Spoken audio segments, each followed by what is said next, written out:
Hello and welcome to another episode of Dork Tales. I'm your Dungeon Master Kelly, and tonight you are watching generic fantasy setting number 17735.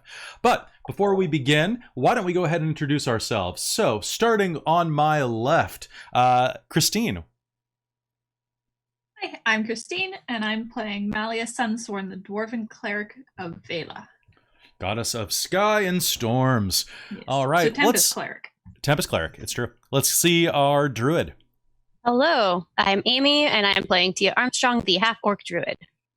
All right, how about some Rogue? Hey, I'm down here, guys. I'm Winter, and I play. Sorry, I play Like and subscribe Mars. and smash that bell. Yeah. So much energy. Okay. I play Mars, the tiefling rogue. Nice to see everyone tonight. All right, and last but not least, or least but not last, or no, both. Last and least. Last and least. Hello, everybody. I am everyone's favorite half-elf ranger who's just a troublemaker. I'm Mike. I'm playing Xeno Right Wing. And Xeno, oh, you're actually a little high on the screen. Let me adjust you real quick. But I noticed that Xeno, you're looking pretty good in that avatar down there. Yeah, I'm looking super sexy right there. So yeah, we have some new images we used, or we created, using some various pick makers. So it's in more casual clothing tonight. Once I figured out how to use that, it was great. Yeah, you look good. You look good. Winter, you're way far to the right. Yeah, I'm adjusting it right now. Okay, cool. All right, and then boop, boop, boop. So anyway, you can actually see the new versions of the characters as they evolve throughout play. I like these a lot more than the old ones. Me too. Yeah. They're cute. They are very cute. All right, so welcome back to Generic Fantasy Setting. Since the intro sequence, here is what has happened to our adventurers. As they have been seeking out Edagon, they finally reached him a few sessions ago and found that the goddess of darkness and the earth Nirn had been sealed inside of 3 crystals, one of which had been shattered by Mars in the pregame. In order to prevent someone from usurping Nirn's power or to permanently seal her away again, all 3 of these gems and the shards of the broken one must be reunited. With that, your party has traveled across the ocean to the distant land of Apesh, a desert continent that is under constant peril from the living sands that seek to overwhelm it from its heart. Once there, you met up with a prince who had wished himself into existence from being a bit of a beggar, and his genie companion, and had a gun battle with some cowboys, and are on your way across the Gamoran Sea of Living Sand. Now, for those of you that have Twitch up right now, I have a little present for you. So, in order to make life easier for you, I have made... There we go. Nope, that's too high. There. Sure, that'll go there. All right, so all of you are looking. So that should have loaded. But it didn't. That's weird. Boop. I see lots of sand. Yeah.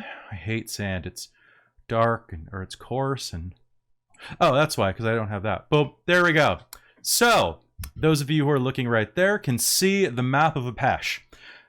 So if you check the far east, you'll see Lenlen kind of in the middle of the desert on the far left side.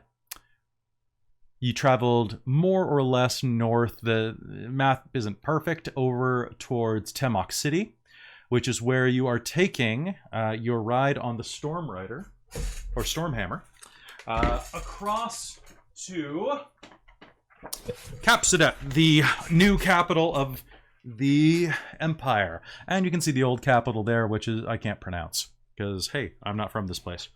So anyway, we have a map there that's going to guide us through. And anybody who wants to make a map like this of their own, there's a free site called Incarnate that does a fantastic job of creating free maps.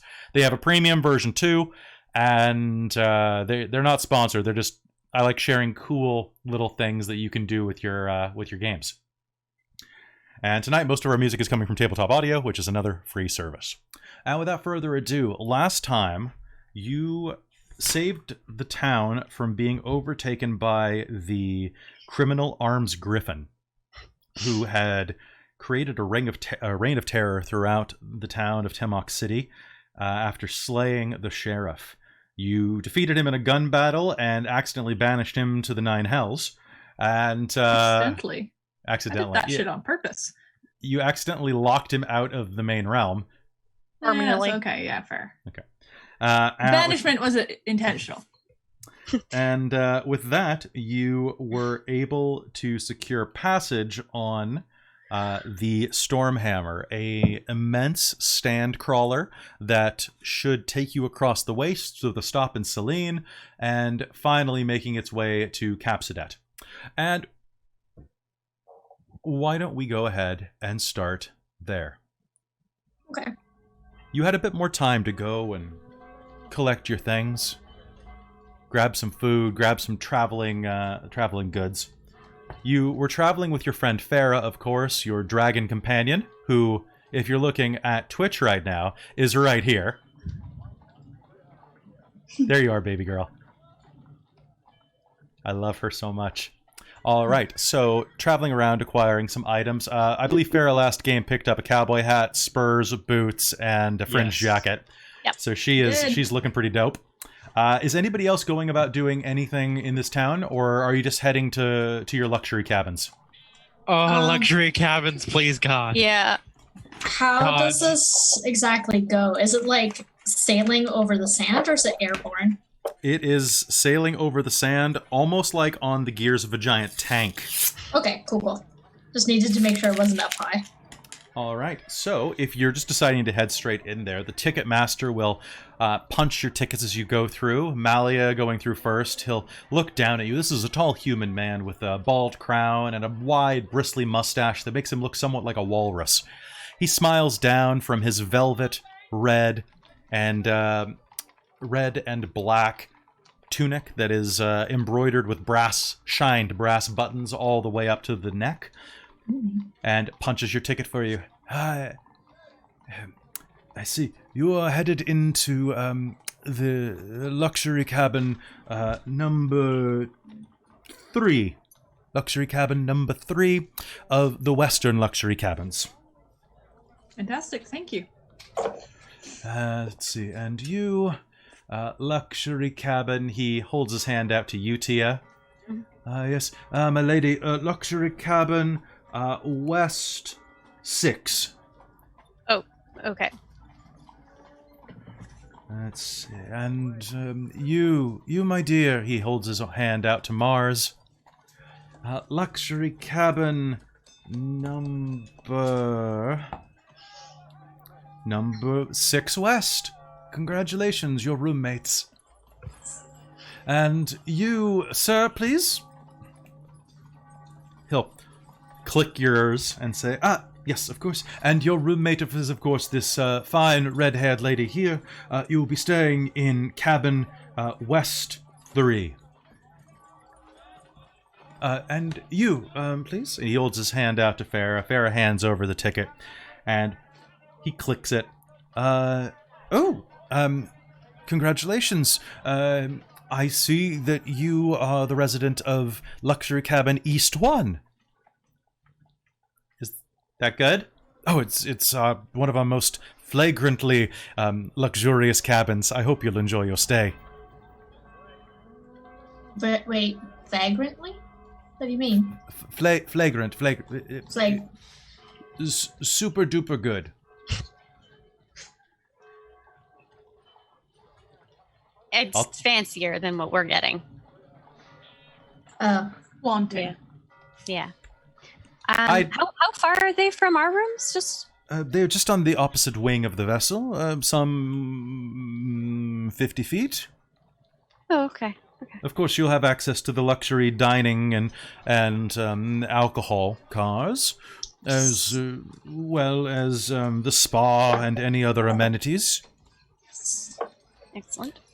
He holds his hand out to Uramzi and his genie-kin companion, and punches both of their tickets as well, and says, yes, East 5. Do enjoy your stay, sir and madam. And with that, he leads you to head on board. Now, are you going to wander around, or are you going to go straight to unpack? I Unpack, go and then check wander. out these spaces and Yeah, get settled. Gramarye. And with that, a middle-aged man with a very kind of dopey look about him. Definitely kind of, honestly, he looks like a sitcom dad. But dressed in the same type of uniform, comes out, clacks his brass-plated heels together. Right this way, ladies and gentlemen. I will be happy to take you to your quarters. Do you have any luggage that I can take? I think I've got it all Not here. really. So, Yeah. Well, I'm Gramarye the Bellhop. If you need anything at all, I have silver clearance level at all of the luxury locations on the ship. And as he says that, he jangles his wrist, and you'll see that he has a bangle dangling from his right wrist that appears to have some arcane sigils stamped along it. If you need anything at all, please do not hesitate. As you are guests, we have options for you inside of your cabins. When we seal your items away, you'll be able to choose a bangle, like myself, or an earring, if that is more to your liking. And he walks you into the ship, which it's incredibly warm as soon as you walk up the ramp and into the ship. Now, the cabin of the ship itself is... Well, the interior of the ship is full of pipes and rattling steam corridors and this low hum that you can feel rise up through the soles of your feet. In the distance, you can hear the sounds of idling pistons, keeping everything moving. The ship itself is the size of what we would see as a small cruise liner.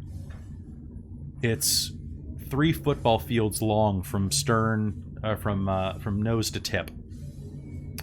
And Mike, thanks for not correcting me on the boat stuff, because you're way more boat knowledgeable than me. That's Although, okay. If you want to sneak any in, I'll take it. So basically, from nose to tip, it's about 3 football fields in length, with, of course, all of the additional rigging and equipment that is hanging off, including any life rafts. Which, as you're going, you'll see most of the life rafts that are dangling off the side of this ship are small, but not much larger than rowboats. But each of them is fitted on the bottom with these tremendous treads. Each of them looks like a small conveyor belt strapped to the bottom, like part tank, part boat. I am really imagining the Jawa vehicle from Star The Wars. sandcrawler. It's it's a prettier version of the Sandcrawler. All right. I'm down with this. He takes you up a series of stairwells with incredibly narrow stairs, so narrow that most of you have to go by tiptoe alone. As you continue to pace up, he takes you to the topmost floor. And as he does, he gestures to an area, a central corridor that leads to 2 large double-door sets. One 25 feet to the left of the stairwell, and one 25 feet to the right. One is facing the back of the ship, and one is facing the front. Let's see. So you are in east. So please, and he will call over a bellhop who is standing next to the back door. She will approach and take Farah, Uramzi, and her name, who has fallen out of my head for some reason. Safra, thank you. Take Safra. Please come this way, ma'am. I'll be happy to help show you the way. I guess I'll see you guys.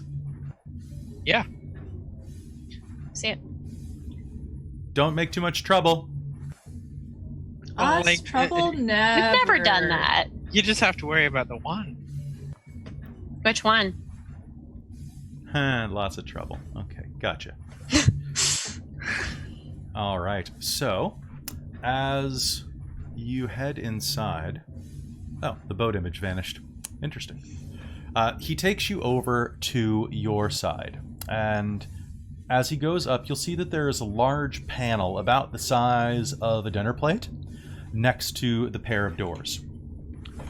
And as he approaches, he holds up his arm to it, and there is a pleasant ting ting as something in the bracelet harmonizes with the pad. The doors click, and he pulls them open. After you, please. Okay, I'll go through. All right, and hold on just one moment because the cabin image has vanished, so I've got to reload it. Okay.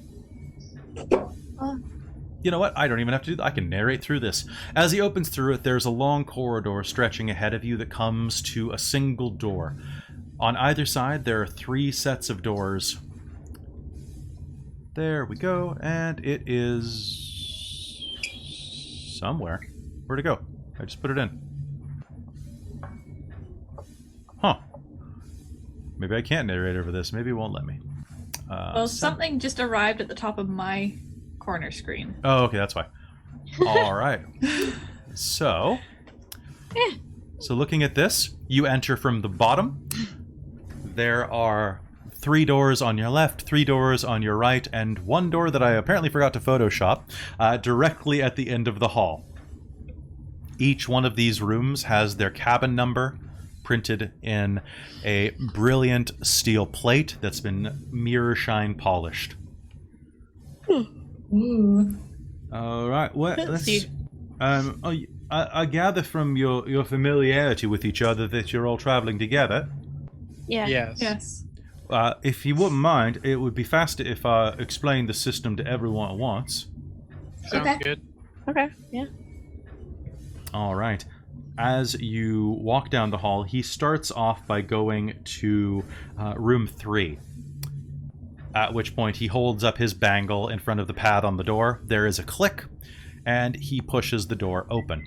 Inside, you can see that it's not terribly large. It's about 15 feet long and about 10 feet wide, with 2 beds on each side of the room, as well as a dresser. There's a large window about 2 by 2 on the outside that looks like it's made of an incredibly thick glass, but does pivot outwards if needed. You're high enough above the sand that unless there's a vicious sandstorm, you should probably be fine opening that. You might get a little dusty inside of the room regardless, but not terrible. The beds look comfortably made. They're each twin beds. And there is a large handle beneath each of the beds. And as he heads into the room, he'll reach under one, wait for it to synchronize with his bangle, and he will pull the handle, which brings the entire underside of the bed out in a mobile drawer. If you would Fancy. mind. Absolutely. Well, we take security very seriously here. No weapons or magical doodads of any kind unless they are life-sustaining, please. Everything will be locked inside. Only crew may open it unless there is, of course, a life-threatening emergency that powers down the central magical battery of the boat. How often does that happen?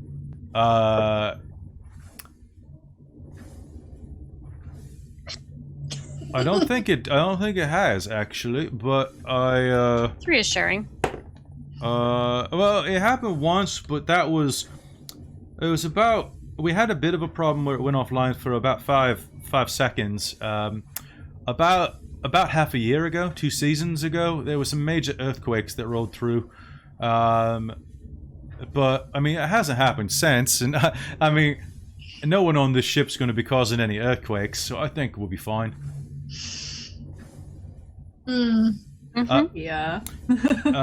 Now, I would remind, as it is in the terms of service, if at any point on this voyage, an item is found that has not been cleared by security and staff officially, your ticket and transit are immediately to be revoked at the time of discovery. Understood. Okay. So does that include, I'm guessing, all my armor? You won't need it, milady. It should fit inside of there. Unless, of course, you need it to breathe. I'm not an expert on dwarf physiology. We're on a cruise. Just enjoy being able to relax. Guess No, that means that- I gotta put away my belt too. Yeah. And my Okay. bracers. Yeah. What else have I? Oh God. Is this the room for This is Mally and room- Zeno? This is Mally and Zeno's room, yeah. Yeah, Zeno's already taken off most of his armor and chucked it in the thing. Thank you very much. He's so like, shorts and t-shirt time. we do have complimentary robes in the dresses as well, and changes of clothing. We do have a laundry as well. So do take your time, and we will be back to do a security check before we shove off. In the meanwhile, would you prefer to have a bangle or an earring? Earring. Earring? All right, and he will reach into a little compartment on his belt and pull out an earring for you. I will then go. Mally will then swap out one of the ones that she wears, which nobody really sees because her hair covers them all the time. But Mhm. she's got fairly a thick amount on her ear. You don't have to hold your head up directly to the pad. Just putting your hand on it, the current should pass through your hand. Okay. Otherwise, it'd be quite funny, don't you think? She will start stripping off her armor, Oh, gauntlets, her excuse me. shield. And he'll step Whole back lot. into the hallway where Mars Wearing and clothing. Tia are. People wear clothing under armor, you know. I know, Yeah. but privacy is our number one concern. Understood. Privacy is our number one concern, you'll hear mirrored down the hall. And you will hear the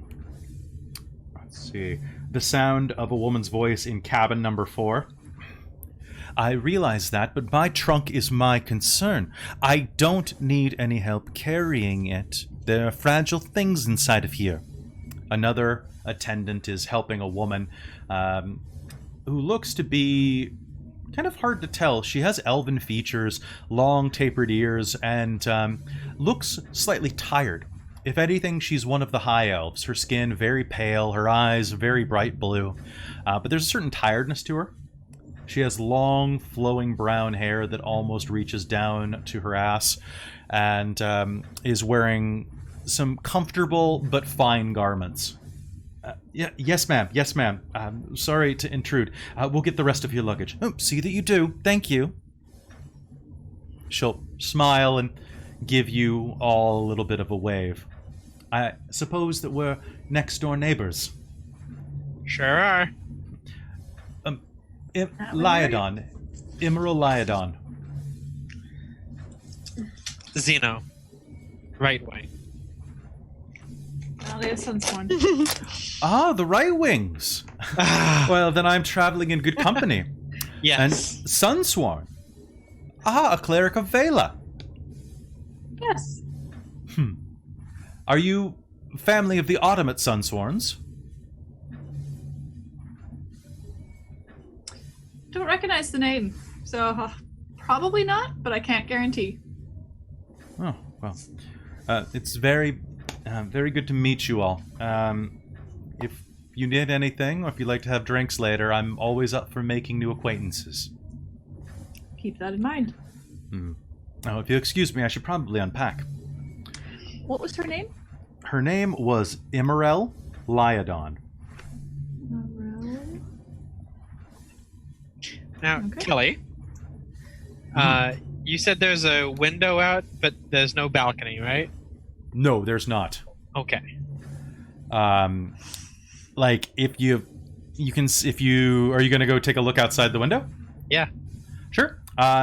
So go ahead and make me an investigation roll to see what you can gather of this situation. That's going to be a 23. Damn. Okay. So looking out the window, you would have to be you would have difficulty making it out this window if you really wanted to go outside.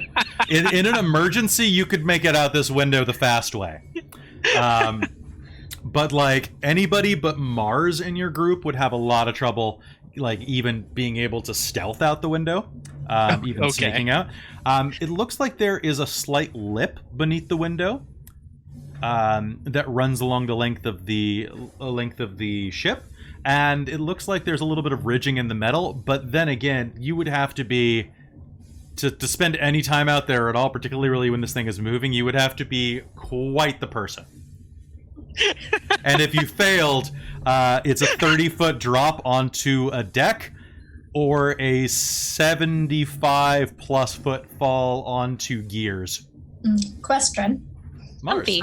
This was going to be, what, a 3-day voyage? 12-day. Oh, 12 gross. day. That's worse. Okay. And then, were we told how fast this thing actually goes? No, you didn't ask. No. Ooh, this would be fine, guys. Get seasick. I'm assuming that if it takes 12 days to get there, it's probably not the fastest thing in the world. It's But how pretty far fast. are we traveling, though? We have no idea. That's Actually, that's not true. That's not true because We have a map. Mars brought a map. That's true. But we don't know exactly the scale of it, I'm sure. So Yeah. roughly, a Pesh is roughly about half the size of Australia. Okay. Okay. Actually, no, it's about the size of Australia. It's just the outback is angry. The outback is hungry, It's hungry. It's So- angry. and you are traveling about a third of Australia. Okay. Yeah, I could see a 12-day cruise being fit into that. Oh yeah. Yeah. Oh, I mean, yeah. you're sticking to the coastline mostly, so it's not that bad. You have a 1-day stopover in Selene, but besides that, it's about 11 days of travel. Nice. See, this will truly be a Australia trip if there is a major book release for a famous author while we're in the middle of this. Well, speaking of which, as you are doing that, the door opens and a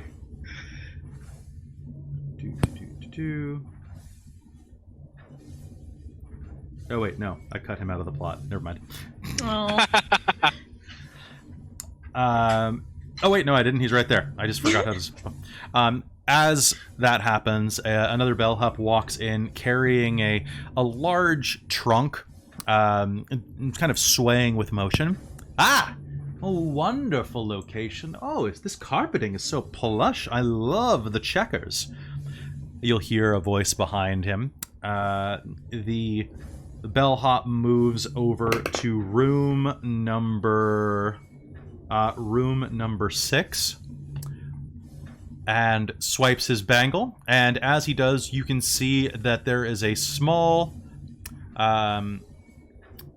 late-aged halfling walking around smiling, dressed like one part like a scholar, one part like a scholar who likes to get his hands dirty, kind of like a very showy, adventuresome scholar.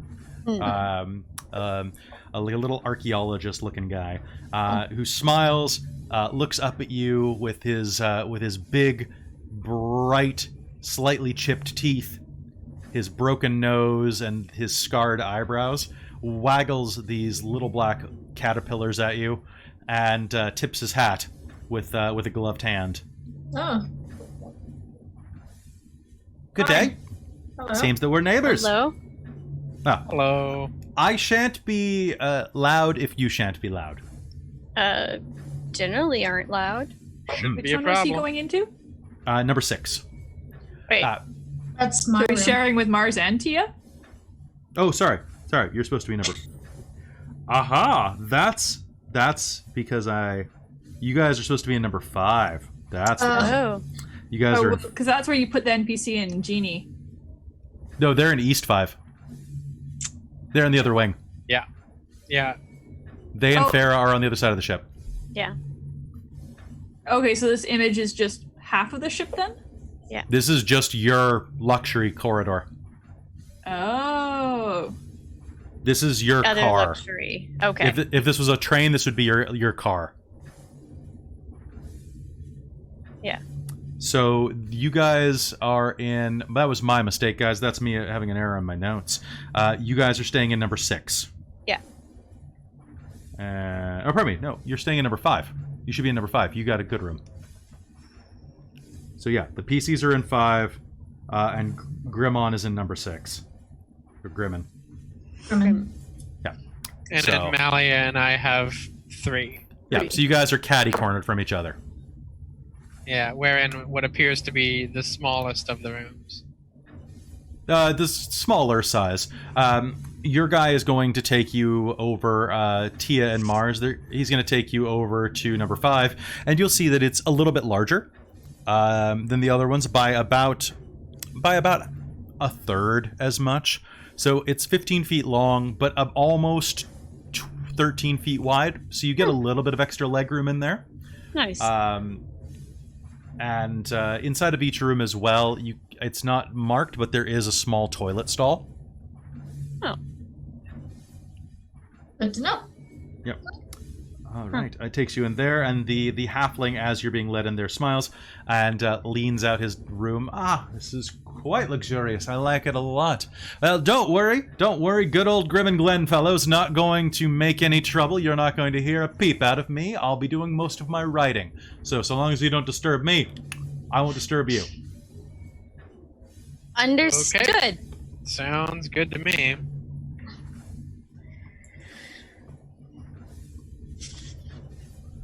I have a bangle. One bangle Malay, Yay. I'll go with an earring. and an earring for the other lady with the green skin.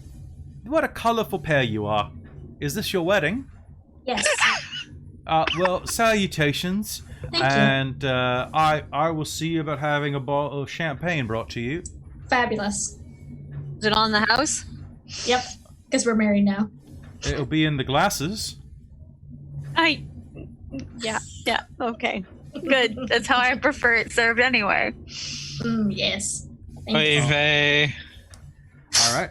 So with that, sorry for the confusion about the rooms. I had a note here after all because there were originally 2 more cars or 2 more things that I cut out, and I was like, it's too much. But Fair. you didn't get shifted up correctly, Okay. Gotcha. so that was 100% my fault. All right. No worries. So I mean, honestly, in these sorts of situations, could easily have been a room confusion. that's Yeah. true. Like in real life. It happens on cruise ships more than you think. I expect it happens regularly. I've never had it happen to me. I mean, do you want to have that? Do you want to have that No, have it's happened? so good. Like we can No. do that. Okay. Oh. All right. So, what are you all doing? Just gonna. Malia is checking everything to make sure she's actually put everything in that bin. Yeah. Same. She feels Try to remember really to naked not. now. I imagine someone wants to do like a pat down on Mars, be like, you better not fuck this up. Well, if she does, she's the one who's going to get dropped off the side of the ship and left in the middle of the desert. So Yeah. I mean, at So least you have a that's map. what's Is that what they meant? Yeah. yeah. Yep. That's what They're Yeah, gonna your immediately ticket's kick you off revoked the in ship. transit. Yeah, I'm just like, wait, how does that work? But that makes sense. Okay. It's a problem that solves itself, really. Yeah. No ticket. And Okay. you're unlikely to survive, so you're unlikely to go and complain to anybody. Yeah, they've had a 0 complaint record for quite a while. Other than that, I think Mars is just hungry. All 'Cause right. she's always hungry. Yeah, Zeno is hungry. Cruise ship means it's lunchtime.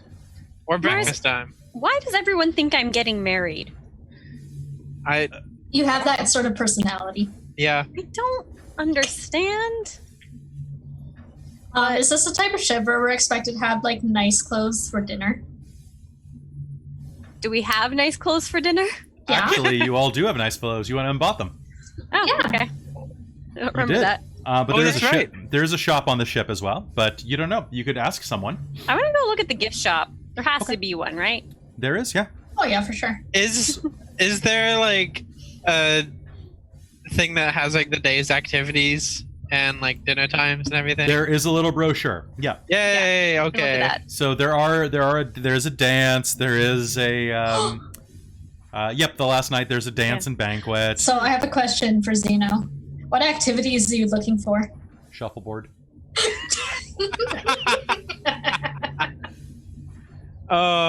He's looking for anything that has to do with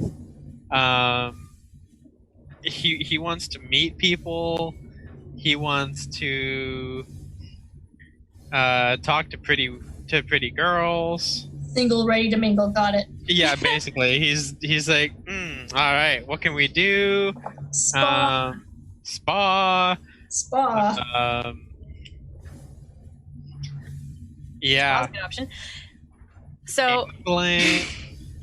Tia's gonna just like finish putting her stuff away. Do you think they'd care about my ring, my +1 armor ring? Probably. I think so. Yeah. Okay, because I just had to pull up my sheet of actual magical items and actually look for it. You can honestly just say, I have no magical items on me. Okay. You don't have to erase anything. You can just... Yeah, no, but I'm just like, I just needed to see what I actually had on it the first time. That's fair. Because that factors into some of my rolls, including my AC. So, Hopefully you won't have to have any AC rolls on this voyage. fingers My crossed. attack I'm rolls are expecting gonna to. suck now. Yeah, Just as I don't- lose my My Piss strength spell. only went from up here to... Yeah, just don't piss Okay. off Grim and I we'll am be the okay. weapon. Well, Okay. at least I am not just a fighter. I am a spellcaster. I want to see what Farah's room looks like. Let's go check it out. Yeah. Yeah, come on, let's Alright. look at the others. And she's gonna put our stuff down and then go knock on their door, or if the door's open, just be like, come on, let's go. A bellhop is going to meet you when you approach the door. As you touch your bangle to the pad, it will glow red. Oh. And a bellhop will open it from the inside. Access denied. Oh. Yeah, hello? our friend's in this wing. We wanted to come say hi and see if she was ready to go do stuff. One moment, let me just get her for you. Oh, we can't see her room? I don't like that. That's rude. No one is allowed into a wing without a proper key for security reasons. Even if we're accompanying someone? And that you- means she can't come into ours? Oh. She can if you let her in. So we So can she if she can- lets us in. I'm just going to go get her for you right now. Okay, I understand. Okay. Makes sense. So she stops there, shuts the door behind her, very obviously, keeping eye contact with a smile as she shuts the door, and will turn and go go check in with the only person that has checked in so far, aside from Safra and Uramzi. And you'll see Farah come out of... It's the exact same layout. She'll come out of room number 1. And she just comes out with this shit-eating grin on her face, like...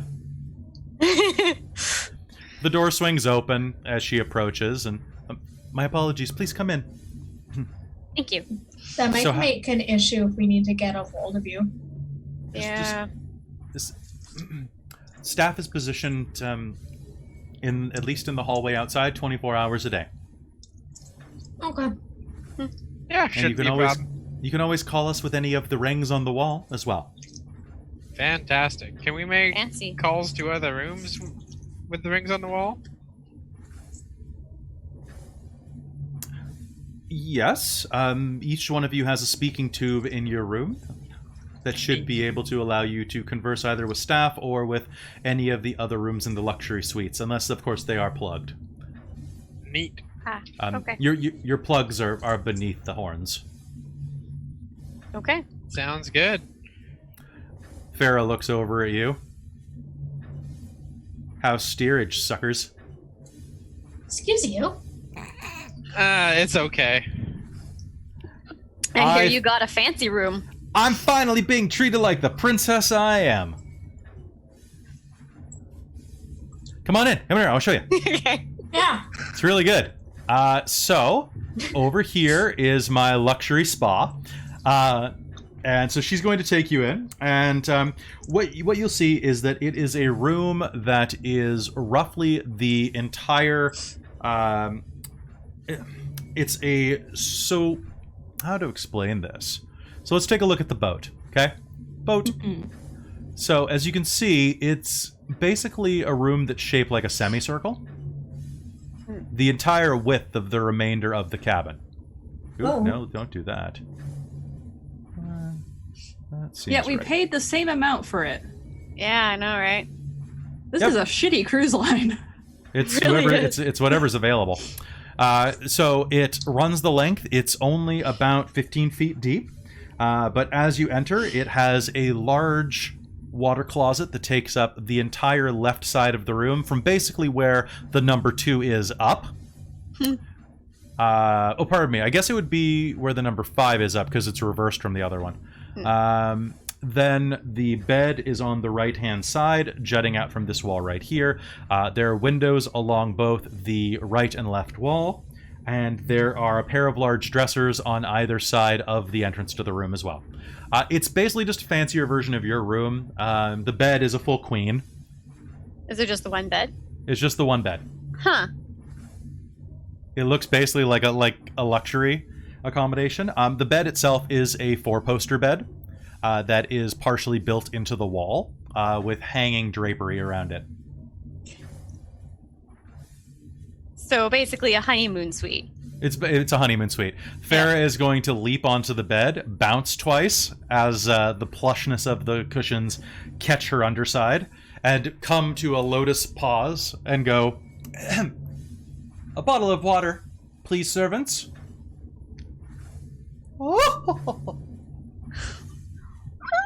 Hey, Kelly. Yeah. What time is it? Right now, I think it's going on noonish. When she says that, I'm going to be like, you know what? I'm going to go get lunch. Bye. Yep. Well, I could go get lunch too. Like, we could all get lunch together. I thought you wanted the bottle of water, sweetheart. You can have water with lunch. I didn't want you to get the water for me anyway. It would be smelly elf water. Smelt water. Excuse you.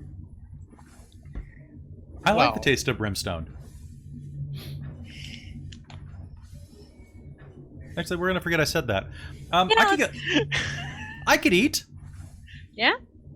Alright, let's go find out what grub there is on this Oh, hold on, I gotta get my bangle. operation.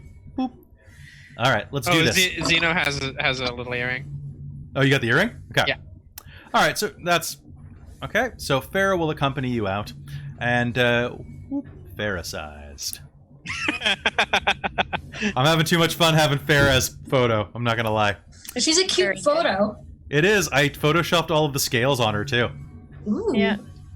so you can see if you look close. I have to look super close on my phone because it's so Oh. tiny. But it's cute. Mm-hmm. All right, so she'll head out with you, and let me just switch to the right song. So this is Strangers on a Train. All right. So heading down to the lower deck, you can see that there is quite a line for people who are starting to go into normal sleeping cars, which you imagine that there are probably 2 versions of. You can actually get a look at them. Some of them are more cramped versions of what you have that are basically bunks. Yeah. Some of them are upright chairs, more like on, say, like a ferry, like a BC ferry. Yeah. And then there is what is a series of bunk beds. Some bunk beds that are so close that if you roll out fast enough, you will roll into the person next to you's bed. Ugh, that sounds awful. Yes. It's actually not the worst. I did a lot of, when I was in Japan, I did a lot of overnight sleeping trains and things like that. Mm. And they're not the worst. A lot of sleeping on the floor, which is kind of weird, but it's clean, so it's good. So as you head down, there is a large, there's a bit of a line, and then an express line that allows you in to the dining car. Yay, food. Express And line? there's an express line, yeah. Yeah. There's a, Because we're luxury people. yeah, you're luxurious. There is a dwarven woman who is working behind the counter of the bar, and there is a tall human man with half of his head shaved and blonde hair kind of flopping over to one side, who is working the food area, as well as a number of just general attendants. What's a lot of their accents like here? Pretty mixed, actually. It seems like they gather a lot of people from all over. They do this really weird thing, like all of their uniforms are perfectly immaculate, but except for like the actual maintenance workers that you see, then they're quite oil slicked and dirty. There's a lot of dwarves, is what you're noticing. A lot more dwarves than you'd expect. I mean, I didn't know what to expect, so and quite a few gnomes underfoot as you're going through the main cabin areas. Yeah. Okay. Okay. But if you approach, you looking for food or drink? Ooh. Oh. Both. Both, honestly, though. Both? All right. So there's... At the food side, you'll be able to find anything non-alcoholic or mildly alcoholic over there. Ciders and things like that. But over at the other side, at the bar, you'll be able to get your actual intoxicants. Mm-hmm. Okay. Food right now, you can see a sign that says that there is quite a bit of... let's see, where is the food? Yeah. The first thing I always do when I get on a cruise ship is change and then get lunch. So I feel like that'd be the first thing Xeno would do as well. All sorts of sweet rolls, sweet breads, pastries in a cool container.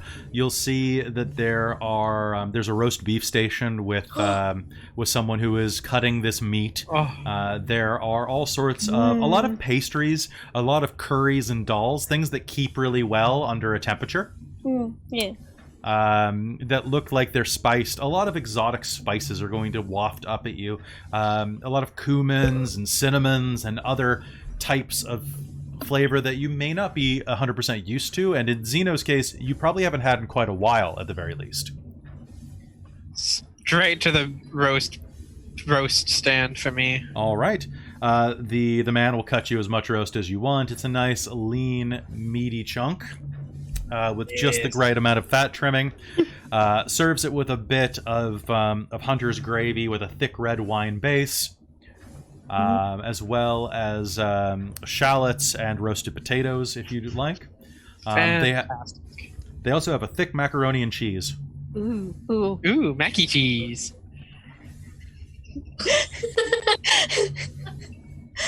And as you say that in character, Sarah's going to shoot you a look like... Are you talking about the yellow worms? Yes. Those are noodles. Those are noodles. What's a noodle? Delicious. It's that. Have it. You'll like It's a it. worm, I promise. One worm, please. It's not a worm. Just Worms eats are- a single noodle. So she'll get a scoop or two of the cheesy noodles and head over toward the rest of the things. We're gonna make Malia, an addict out of her, I'm pretty sure. so I know where you're headed. There are 8 drinks on special right now, as well as you can get just I'm not about. a drunk, okay? But you're a sampler. Ooh. Ooh. Is there a sampler? You can get a sampler of anything, but you guys have unlimited drinks at this place, so enjoy. Oh, right. Okay. The sampler is your full size. So over there are 8 things that are basically on special. The rest of it you can just sample to your heart's content. If you want it and it's kind of baseline, there's a chance they have it. But their fancy stuff that they have is they have a copper top ale. That is from it's a copper top ale from the province of Fendalia. They have Ciderella, which is a very light sparkling cider that kind of tingles and burns a little bit on the way down. Goodberry Gin, which is a not only an aperitif, but a cure-all. They have an Ogre Mead Stout. They have, which is a very, very hearty beer. They have Old Mill Rye, which is just a classic rye that you can find just about anywhere. It's the equivalent of like Old Grandad, or Bullet.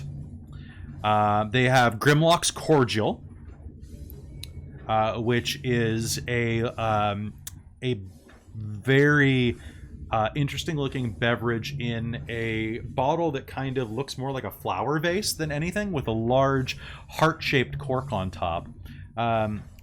It's a strange bluish red swirled bottle with a slightly luminescent tincture inside of it. They also have Gold Goat Mead and Perigalia's wine in both red and white varieties, which of course comes from the Echidnian coast. That's a good selection. It's pretty solid. It's pretty solid. Grimlock's Cordial.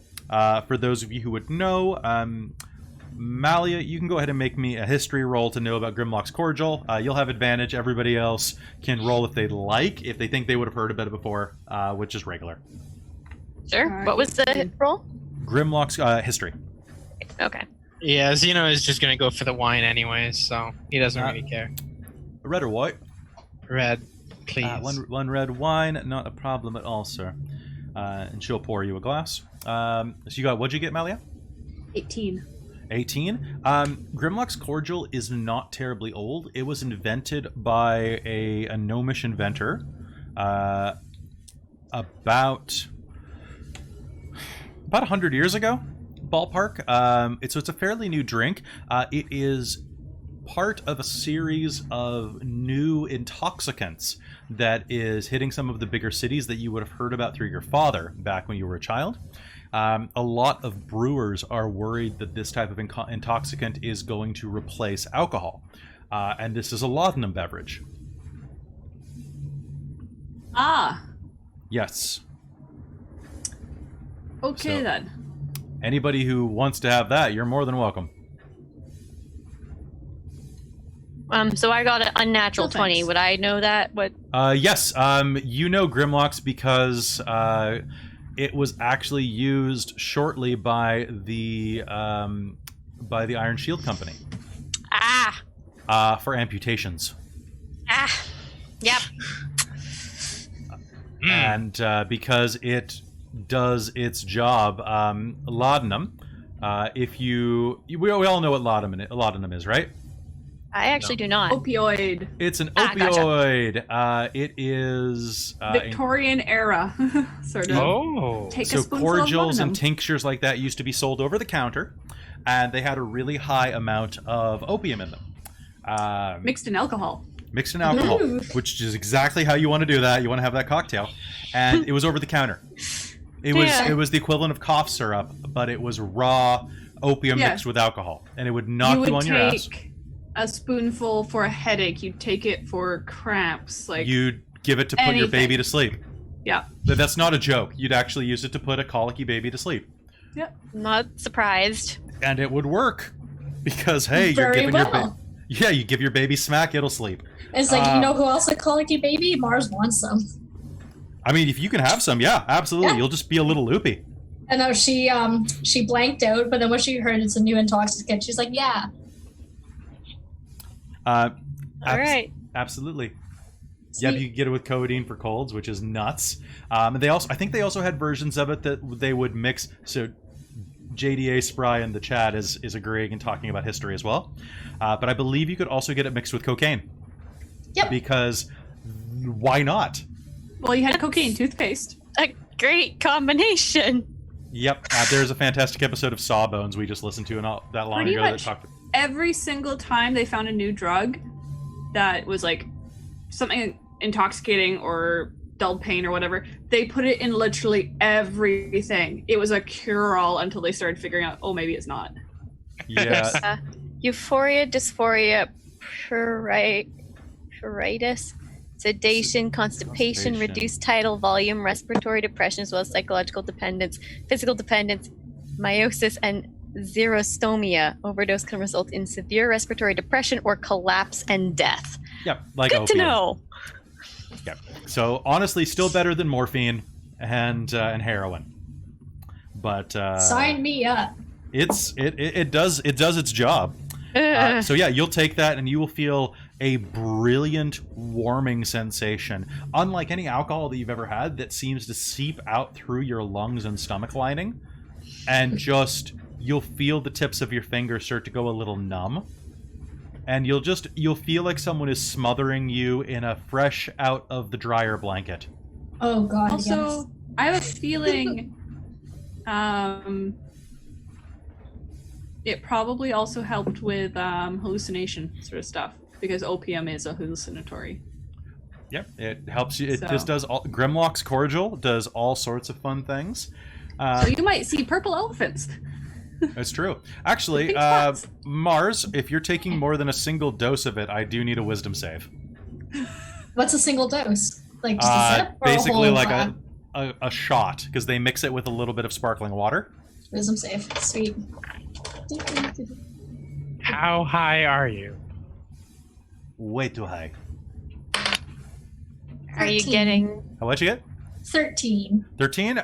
You are definitely going to be a little loopy, but you're going to be in control of your faculties. It's mostly going to be like having a slight buzz of like MDMA. You're going to be feeling very, very lovey and cozy. Can I have another shot? Lady, you can have absolutely as many shots as you'd like. But That's why I asked. I would warn that you keep it beneath. She'll look you up and down. With your body size, I'd say if this is your first time trying cordial, I would say keep it below 6 shots in one sleep. And Cool. eat 6 significantly. is less than 2. Give me another one. Yes, ma'am. All right. Go ahead and make me another will save. Is this? Tia's gonna lean over to whoever's near, so like either Mars or Zeno. Is this a good idea? 2. Okay. So Mars, I don't as you know slam her. that one, Mally's gonna walk away. there's going to be a moment where the world gets I'm really, going with her. really dark Have for a moment. fun. The And chat Mars- is telling me to drink. You're That's going to true. feel you're going to see darkness kind of inch in from the corners of your eyes. Hello, darkness, my old friend. Oh no. And as you put your glass down, it almost misses the bar. Oops. It'll clip the edge of it, and a dark-skinned hand is going to quickly dart out from behind the bar, catch your hand, and put the glass back on. And as you look up, you're looking into the face of the statue of Nern. Fuck. The eye in the center of the forehead explodes with a purple light at you, and the entire world goes bright, bright amethyst. Alright, see you guys on the other side. So And I'm then- assuming she's about to fall over. I'm gonna try and like stand behind her. So what you'll see is that Mars's eyes roll back up in her head, and she falls backwards off the stool into your arms. Okay. I'm gonna go put her back to bed. All right, I'm gonna have a meal, so come join us when you're done. Yeah, I'm just gonna sling her over my shoulder and carry her off with my reduced strength. Eek. All right. Thankful. She's pretty light. Zeno is Yeah, by lightweight. a window eating his lunch. Mally is going to get a nice variety of food and ask for a miniaturized drink of each of like the drinks of like the beers. So essentially she's gonna order a flight. Absolutely, I can do anything that you'd like, lady. She says to you in very, very accented mountain dwarvish. Yeah, can I have one of each of your beers, just in a small? I just want to taste them all. Yeah, absolutely. And I'll decide absolutely. later. I'll bring them over to your table in a moment. It's pretty quiet right now, so if you'd like to just grab some food, I'll bring it right over. Thank you. Special service. She'll slip a gold across. Thanks. Oh, of course, tips are not mandatory, But I felt like it. and I felt like allowing it, ma'am. Fantastic. Thank you. And she'll go and sit down with her food. And This noodle is see if- tasty. Good. I told you, tried it, Farah. right? I told you. I try food sometimes. I have been known to eat. Yeah, you don't say. I don't know why they didn't just put cheese on worms, though. Worms have a better consistency.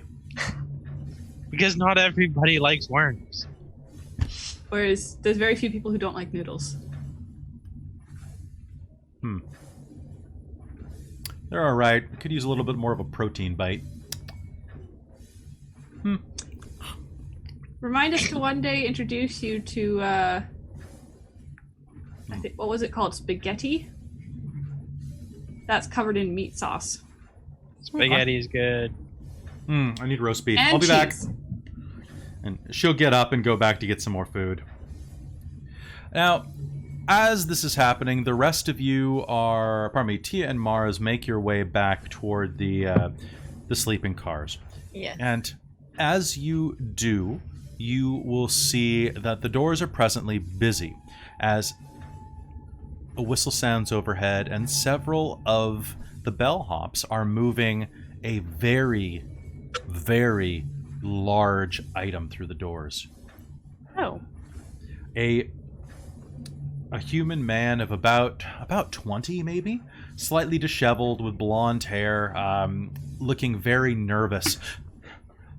Please make sure that it doesn't scratch the walls. It cannot be scratched. This item is worth more than this entire ship. All right? So please be careful.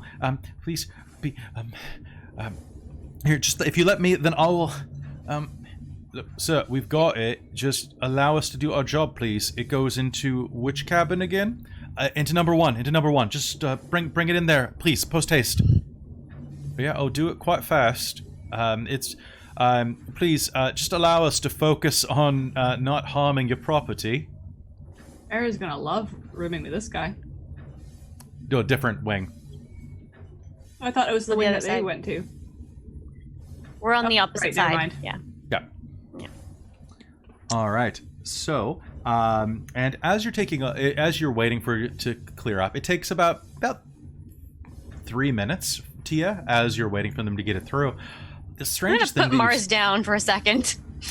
this thing looks like a statue. Huh. But it's not. In fact, you've seen one of these rather recently down at the Snake Temple. This is a full sarcophagus Oh. made of a brilliantly painted sandstone. Hmm. The worker- Interesting. The workers will make their way through and will set it up at the end of the hall in room number 1. And after stressing out a great deal, the young man will turn. Thank you very much. I'm very, very sorry. I didn't mean to make anyone uncomfortable at all. I just... it's very important to my master that it gets in there all right. Here, take this, and he'll hand a silver coin to each of the workers. And as you turn, he's kind of a tired, dark circle-eyed, cute man in his early 20s. As you turn around, he'll look in your direction and... sorry, was I blocking your way, miss? It's all right. You had a lot to get through. And I just have this one to put to bed. Do you need a hand? I can help you with her while you get the door. Actually, no, I'm okay. I should be fine. I'll sling her back up over my shoulder. You're staying in this area as well?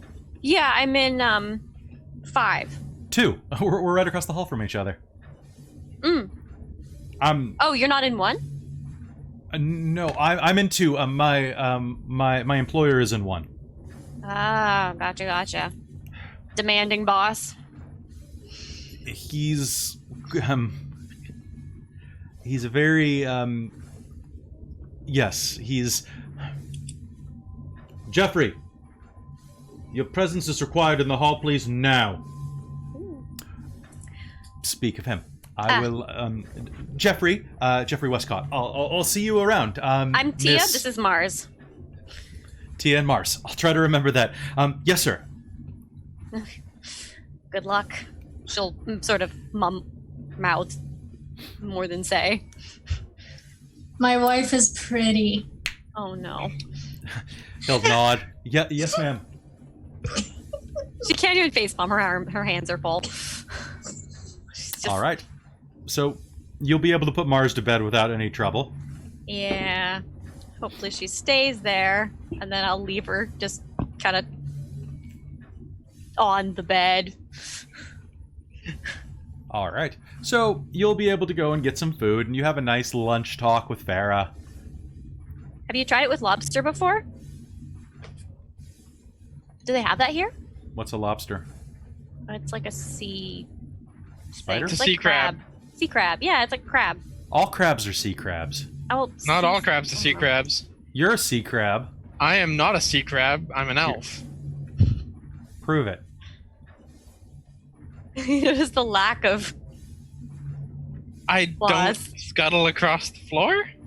If they hadn't confiscated my stuff, I could turn you into a crab right now. I could summon a crab? I I've could seen be that. a crab. I will lean over to Farah and go, Farah, did you know there's also like a dessert buffet? It's over that side. Oh, do they have cheesecake? Oh, probably. I'll scout. I'd be surprised if they didn't. I'll be back. It's a great responsibility. I'm relying on you. Xeno is gonna get up and scout the dessert with Farah. I won't let you down, mistress. She gives you a very curt bow. Call off her. Bring me back a cinnamon bun. Yes, ma'am. I need some coffee. Do they have any alcoholic coffees? Yeah. I'm gonna go find out. Not a problem I'm gonna go find out. I think it's amazing that in a game where you can literally do everything, the moment that you get your players to something like this, all they want to do is like, let's just get ripped and eat sweets. We could fight dragons and conquer the world, but... Instead, we befriended a dragon and went to have sweets. We want to pretend we're on a cruise. Yeah. Because most of us are never going to go on one. Except for Mike, who's going on 6. For me, I haven't been on a cruise in 2 years now, and that is awful to me. I've never been on a cruise. Me either. I love cruises, and everything about them is just eat sweets and get fat. I've never been on one either, but most of the big ones kind of, they don't feel like my thing, like the crowds are too much. Yeah.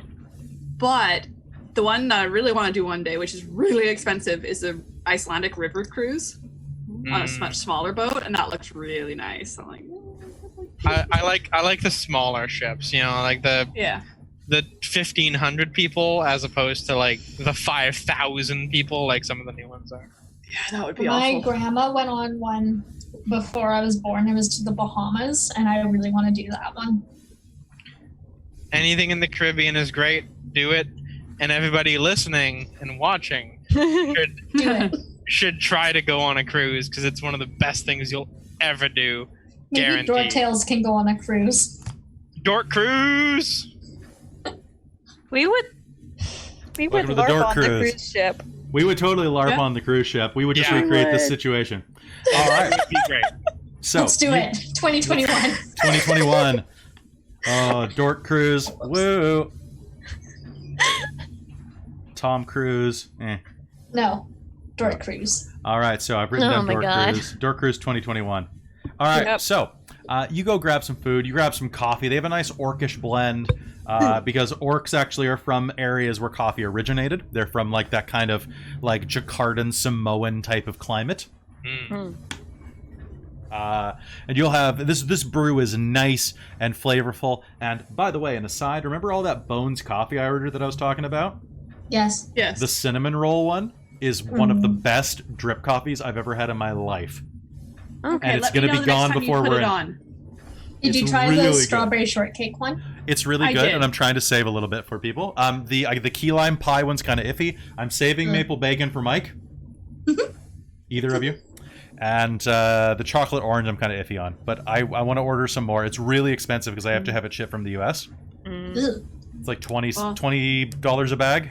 Let me know the next time you do the cinnamon one, because I'll try some. Yeah, I'll put money in if you order a like bulk. It's order. really good. Well, it's remember, coffee's free when you play at my place, so Yeah, but we can't go to your place. that's fair. So you grab some food and hang out. There are cheesecake wedges, and you're having a nice time socializing. And you can see that in this dining room, which has only porthole windows above. It's actually quite dark in here, but the smell of food wafts around and is sucked out through a number of vents. As you are eating, you will hear, "Captain on deck!" And all of the workers are going to go suddenly just stock straight as the door opens and a dwarf will enter the room. Now, this dwarf, you'll notice first her fairly scarred, taut brown skin, her ears, which are boxy and pierced almost a dozen times. Her hair is shaved on one side and very long on the other, hanging down well past her shoulders. As you are looking, she has an immaculate red and black uniform the natural evolution of the bellhops into something regal with a double breast wide across her chest with a cravat made of white silk that presses down inside of it. And as well, you'll see a captain's hat atop her brow, and dangling from the front of her face, you will see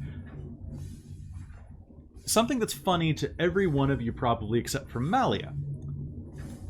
She's wearing a strap-on iron beard. There is an actual iron plated carved beard hanging off of her chin that looks like it's attached to the back of her head. Malia, this is an ancient dwarven custom back when dwarven women were not treated with as much respect. They would have prosthetic beards that they would wear into combat in order to gain respect and be treated as men.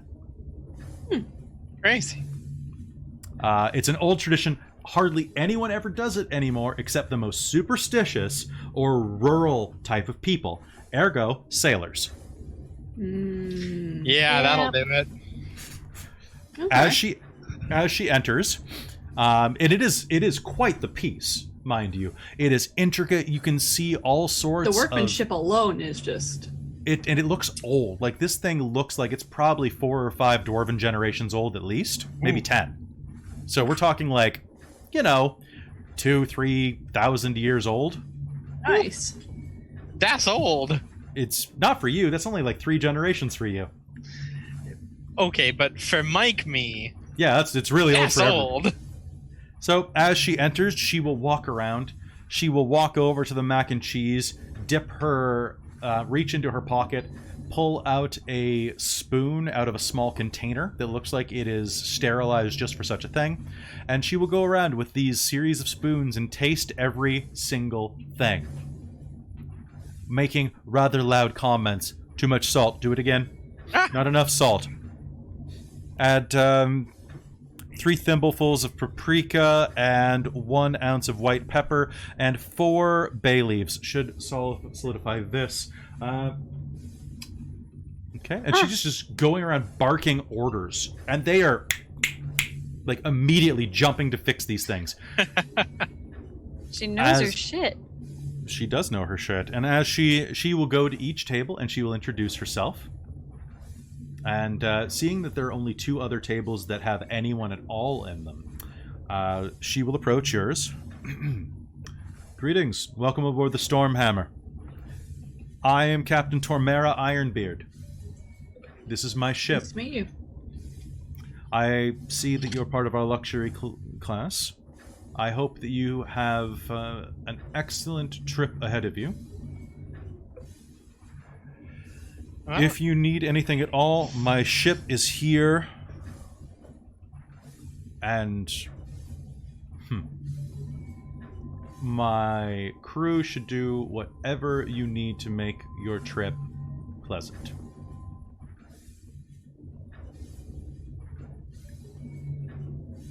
should be very nice. I'm looking forward to it.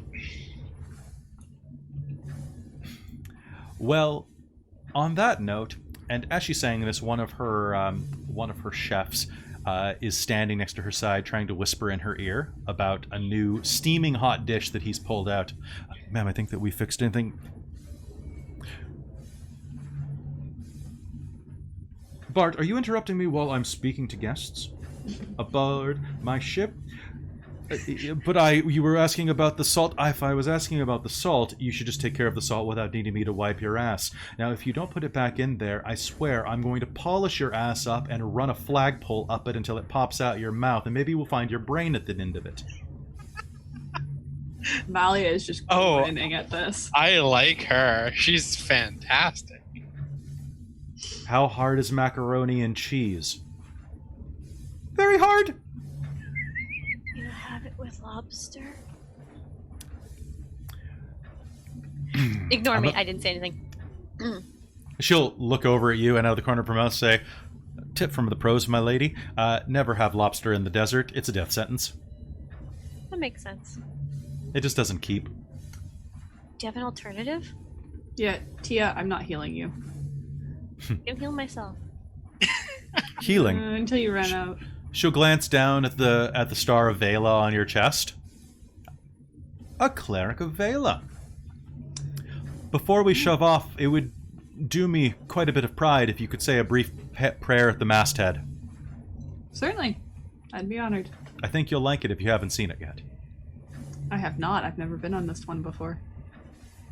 The Stormhammer has been in operation for almost 2,000 years. Wow. That's impressive. That's very impressive. In various forms. I assume with refits to modernize it here and there. It was once one of the terrors of the sea, the Dwarven Navy, when it swept down across the currents.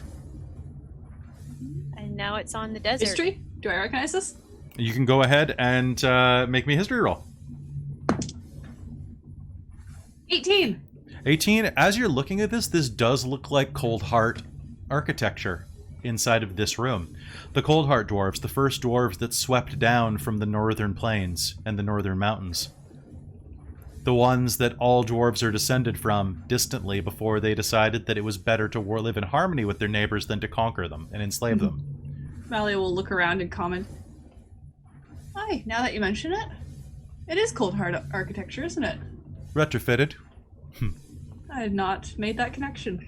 The Ironbeard before me is the one who brought it into the Gamoran Sea. How long have you been captain? 130 years? A good Not run. that long. It's been a good run so far. Well, best of luck to you all. Hope you have a wonderful voyage. Well, where does one find the best view to watch the ship leave? If you're going to go bless the masthead, I would suggest just waiting there. All right. Would you like to join me, Zeno? What's a masthead? Tell them that Captain Ironbeard has given you permission to be up there, you shouldn't be bothered. Just show them your symbol. I'll pass word along for you. Awesome. Actually, when are you planning to pull out? When should I get up there? When the next time the bell sounds in about an hour. Okay. Or when the whistle sounds, I should say. Malia will make a note to make sure that she is in place to do a blessing before they leave. At your leave. And she'll head out. Now, meanwhile, across the ship, Mars, you will start to come to blearily in your cabin. Yep. Your head Mars. is pounding. You are feeling just quite Wrecked. good. You're kind of wrecked. Your head is throbbing. REKT wrecked? Yeah. Absolutely. And you're completely alone in a strange place. Like I've never seen this room before. You've never seen this room before, to your knowledge. Oh no. Oh no! I walk around and start trying to piece things together. Do you leave the room? I still have my bangle on, yeah? Yeah. Then yeah. Okay.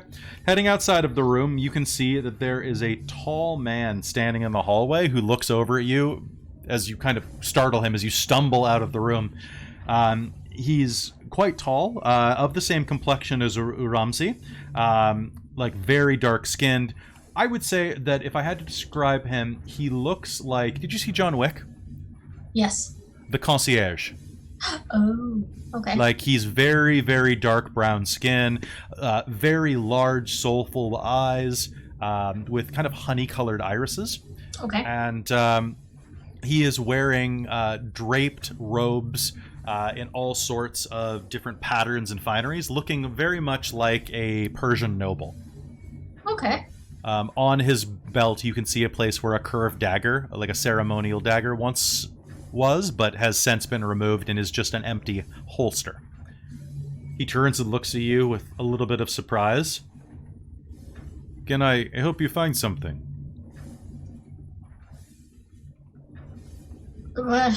You appear to be disoriented. Yeah. I have What not is seen this? your kind. You are aboard a ship. Are you drugged? No. Voluntarily.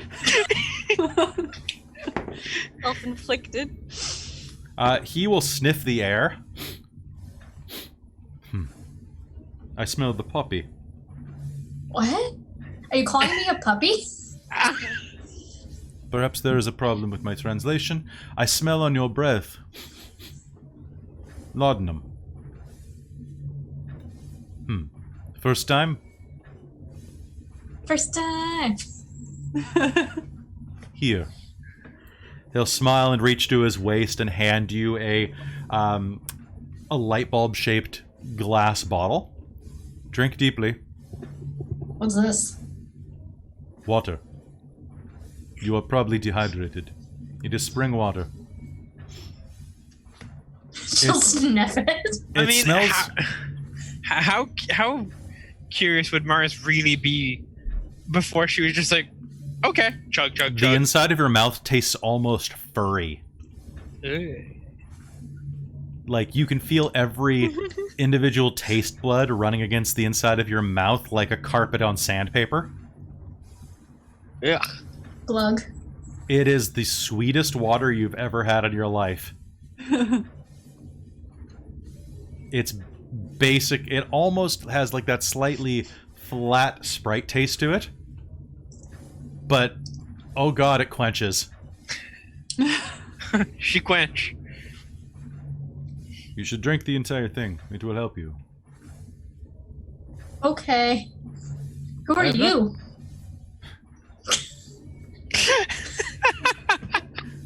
I am Umir. Bel Iskum. You're gonna have to repeat that. You can call me the Umir. Okay. It is my title. Okay. You are not from these lands, I can tell. You are not painted correctly. No. He holds a hand up and kind of like holds it next to the skin of your cheek. And you can see like how pale Mars is, even purple. He has this incredibly dark brown hand. Honestly, it's the difference when he holds it up to you of like... Right, like it's... You also have a strange accent. You're Yeah. common. Yeah, not from this continent. This continent is my home. Nice place. It is good.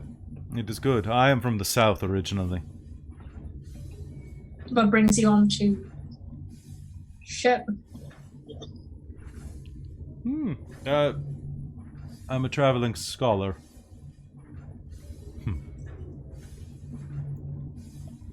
Nice. I have business in Capsidet. And you? Also, business in Capsidet. There are many businesses to be had in the capital. Yeah, exactly. Ever been there before? Many times, many times. I have a diplomatic mission with the king. Well, I have a diplomatic mission with the king's widow, anyway.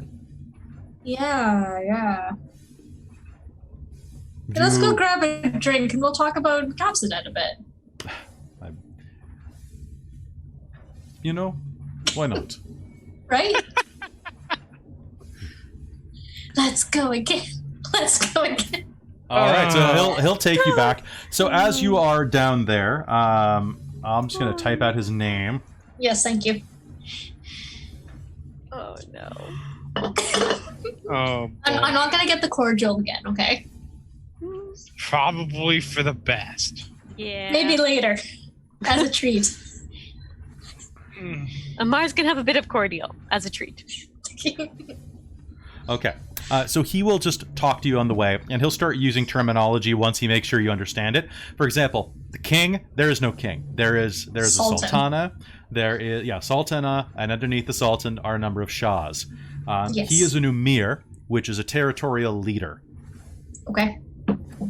So basically, an umir would be like a governor, All right. Cool. but a hereditary governor. Like I think like an emir would be about on par with like a count. Neat. So he's a noble of the lower variety.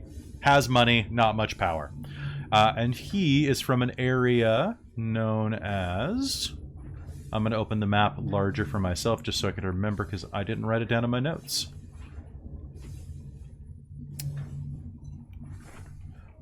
But he'll walk with you, he'll ask you about where you're from, and like, you know, what does that booty do? You know, the usual.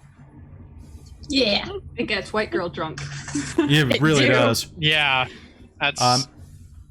He'll give you some Ibn von Strad. He'll give you some tips about drinking laudanum, like make sure you're hydrated beforehand.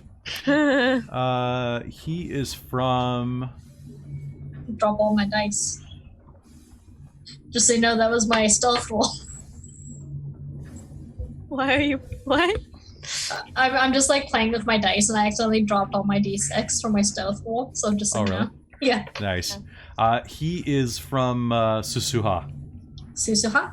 Susuha, which is on... Basically, it's the next big city beneath Lenlen. Okay.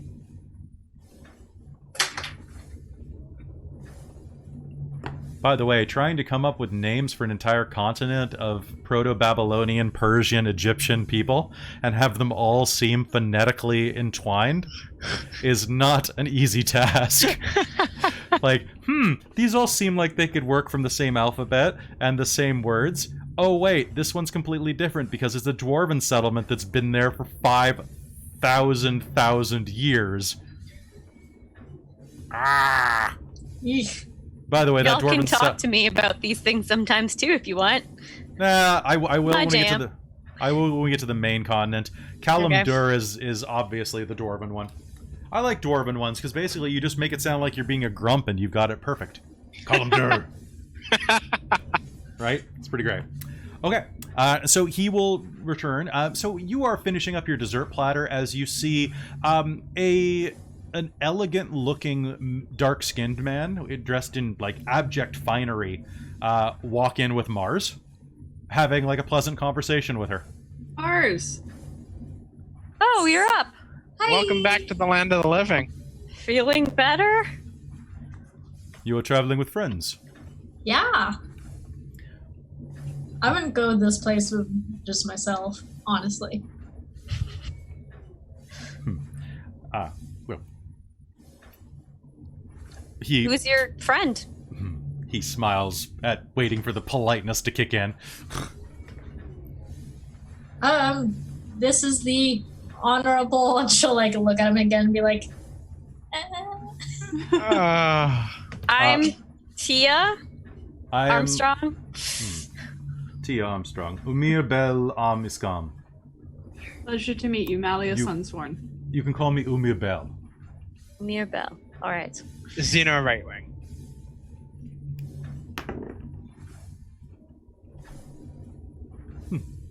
He smiles like that should... Since you probably say it like it matters, he'll smile and... I'm sure you are.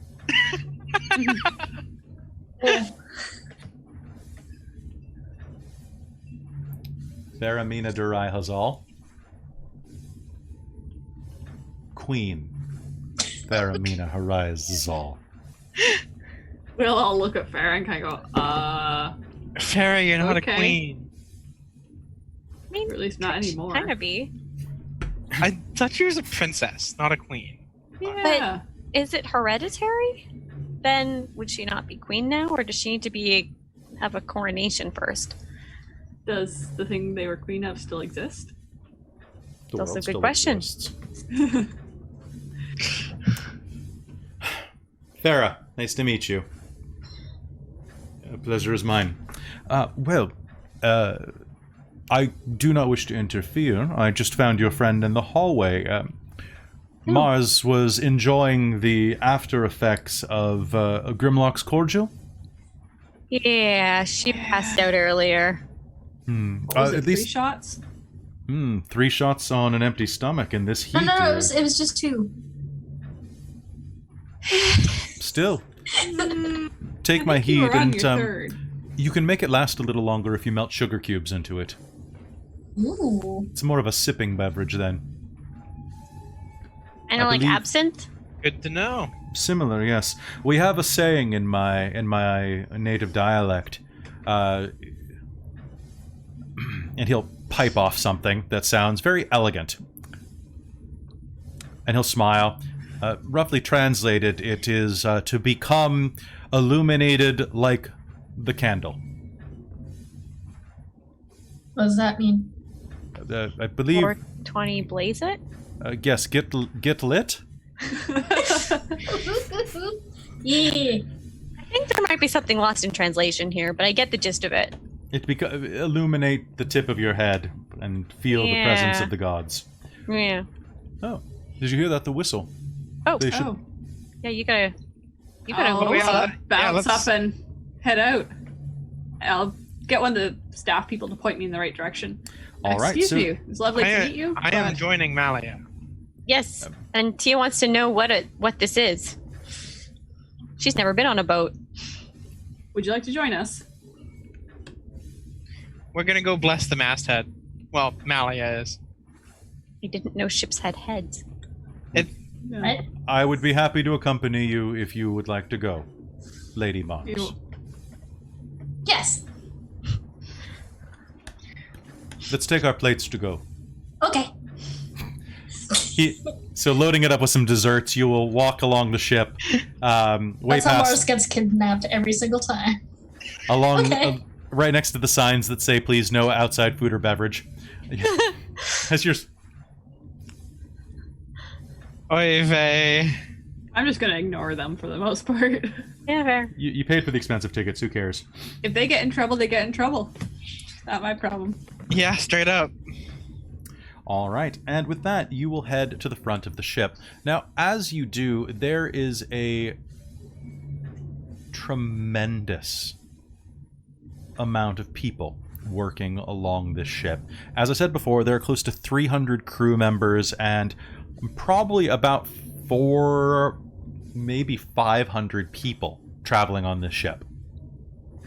It's the only real way to cross the wastes unless you take a boat around, and the waters that surround Apesh can be quite dangerous at certain times of the year. Now, as you approach the front of the ship, you will be able to cut through many of these crowds coming from the upper deck, and taking a long flight of a double wide flight of stairs down, you'll find yourself on the very front of the ship. There, the area there is roped off, and as you approach, a man dressed in the same uniform as all of the others will look at you, raise his gloved hand to tell you to please give some space, and then notice your symbol of Vela dangling from your throat. And without a word, he will unhook the rope and hold it open for you. I will go through, find the right spot, pull Now- my stuff, and You will easily be able to find it. You're basically at the front of the boat, and as you look over the edge, you will see that the front of the boat has an immense masthead. Given the size of the boat, this masthead is nearly 20 to 25 feet long. It is the size of a Corinthian column. And it is an intricate marble masthead carved into the shape of Vela, oh, holding a thundercloud and basically a massive lightning and storm aloft, kind of like. For those of you unaware, a masthead being like the mermaids on the front of ships in pirate times and so on. But this is a 20-something foot long marble masthead. Whew. I believe masthead is the right term, right? I think figurehead is what you're looking for. figurehead's Figurehead. what you're looking for. Masthead Oh. would actually be the main mast Fair of point. the sails. Okay, good. That's why I was a little confused. But Then I mean figurehead. Sorry, I wrote masthead that's what it down was. in... I was about to look it up because I was trying to remember what the hell it actually was. I didn't want to say anything, That's fair. I appreciate you not correcting me in the middle of the Yeah. stream. That's always nice. I'm going to look up what a masthead is real quick, because I'm curious, because... And I think know took it's not this- a mizzen mast. That's something else. Masthead definition. The highest part of a ship's mast or the lowest section of the mast. Okay. Yeah. Yeah. See, So the this highest is- part would also make sense because Yeah. That's true. so- It'd be like Yeah. there's a lightning rod up there for sure. yeah. But this is the figurehead of the ship then. Okay. So looking at that, it is absolutely gorgeous. You can actually see though. Can I get a perception or invest? You all can see it. Give me an investigation roll if you're looking at this thing intently. Oh yeah, absolutely. 16. You will definitely notice this, Mars. 17. 17. 13. Ooh. 21. Okay. Zeno, from where you're looking, you can see that this thing has seen quite a bit of use over the years. It's quite weathered. But then again, its features look like they've been touched up over the years, probably with magic, in order to keep it looking fresh, even though it's been plunging through sandstorms for generations. But the rest of you take a look at it, and you will see, without a shadow of a doubt, once upon a time, this marble masthead, the way that it's structured, was used to puncture hulls. Ram into other ships. Yes, this is a ramming post. Like, this is a ramming head. Oh, that's why it's called the Stormhammer. This, and looking around the ship, you can definitely get the sense of it now. The iron, the basic shape of it, the wedge formation at the front of it. Before this was retrofitted to be a sand crawler, this was a warship. Yeah. Neat. Huh. But yeah, if you'd like to say a prayer over the mast or the figurehead, Yeah. sure. Go ahead, make me a religion roll. Religion, and you can use wisdom or charisma depending on how you do it. You're probably gonna use wisdom for sure. Well, yeah. Charisma's -2. Oh, I thought it was only -1 now. No, on the skills Hmm. that have proficiency, it's okay because that's a 4 now, and it minuses it out. So Fair, fair. I get a bonus now instead of just a minus. Yeah. Yeah. All right. Well, that is 23. 23. All right, so you will give a rousing prayer, and from one of the upper decks, from basically the captain's deck, one of the only things that is at the front of the ship, on par with the luxury decks, you will see the captain looking down, absorbing the prayer into her heart. There are very few dwarves that hold Vela close, but you gain a sense of camaraderie just in a quick glance, a shared community of spirituality. And with a blessing. Well, as a captain of a ship, it would make sense. Mm-hmm. And as you say the prayer, you finish, she'll smile, and she'll call back over her shoulder, "Set sail." And then you'll feel the ship rumble to life. The mighty beast roaring inside of its guts as the steam begins to build. Gears begin shifting under your feet. Pistons pumping in the depths of this. Over to the side, you can see numerous propellers beginning to siphon wind energy. The droning of machinery, the creaking of wood beneath you, and then you can hear everything come to life as the Stormhammer heads out into the Gamoran wasteland of living sand. And with that, I think we should probably take a bathroom break. Sounds good. All right, so guys, we'll be right back. Hope you enjoyed that so far, and we'll be right back.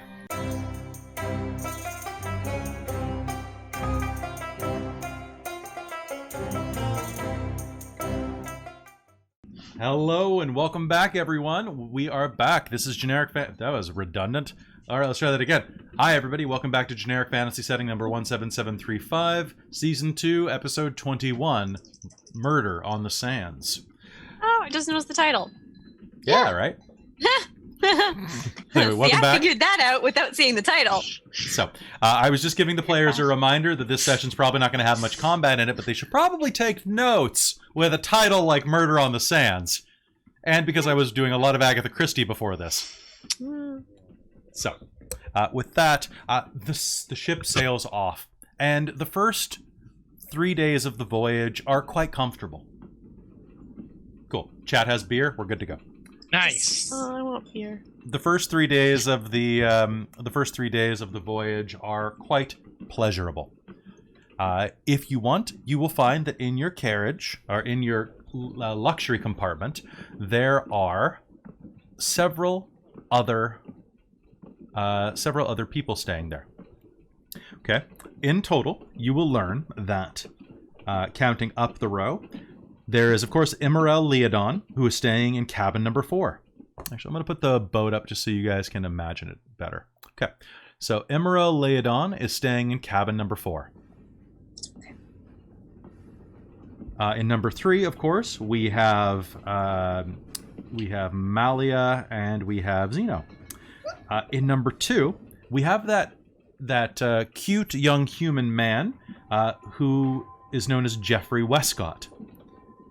Jeffrey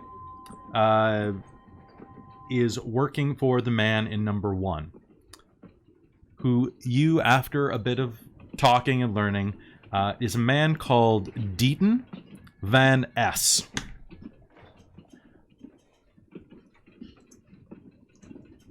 Which I'm just putting in the chat for you right now so you can see a physical representation of what that looks like.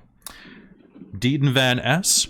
You will gather through various comings and goings on the ship, and a bit of gossip, is a very wealthy merchant who trades in antiquities and other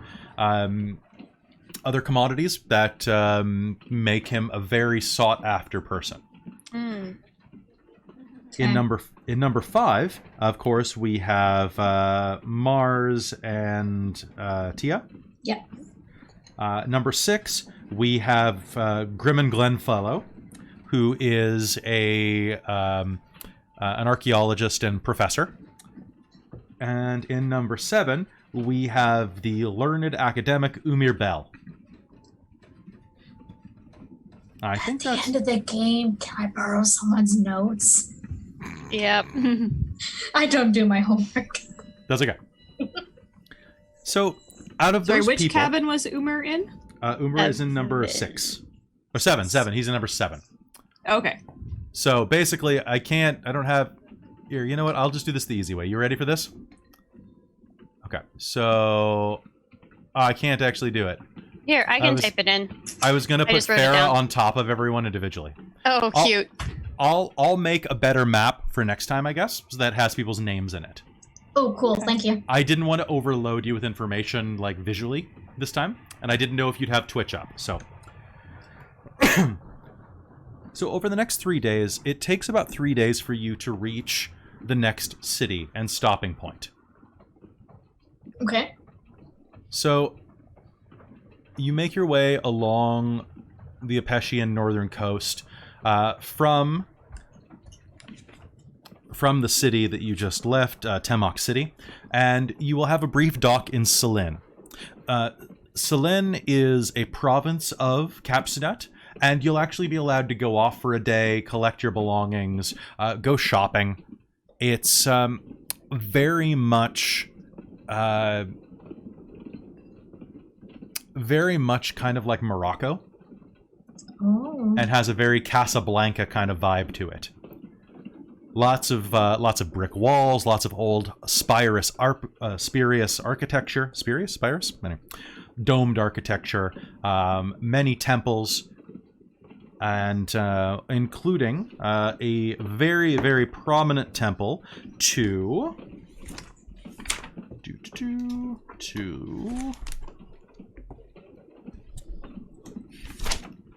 Sorry, I'm just checking my notes to make sure that I get this correct. Oh, it has a very famous temple of Beatrice, the goddess of cities. Oh. In fact, as you are going through here, if you're spending any time looking at all and would be apt to do so, you will see that Beatrice, the goddess of cities, whose sign is the claw hammer against a brick wall, the same weapon that you saw your friend in Dog Run Bridge using, the paladin of Beatrice. She is apparently the most popular god on Apesh. Huh. And once you see the sand buffeting the ancient stone walls from the storm and the creep of the Gomorian Sea of Sand, it's no wonder why she's so popular here. She's the bulwark against the creeping demise of the ancient sand wastes. But you have a good time in Selene. You can do whatever you like, acquire any basic goods.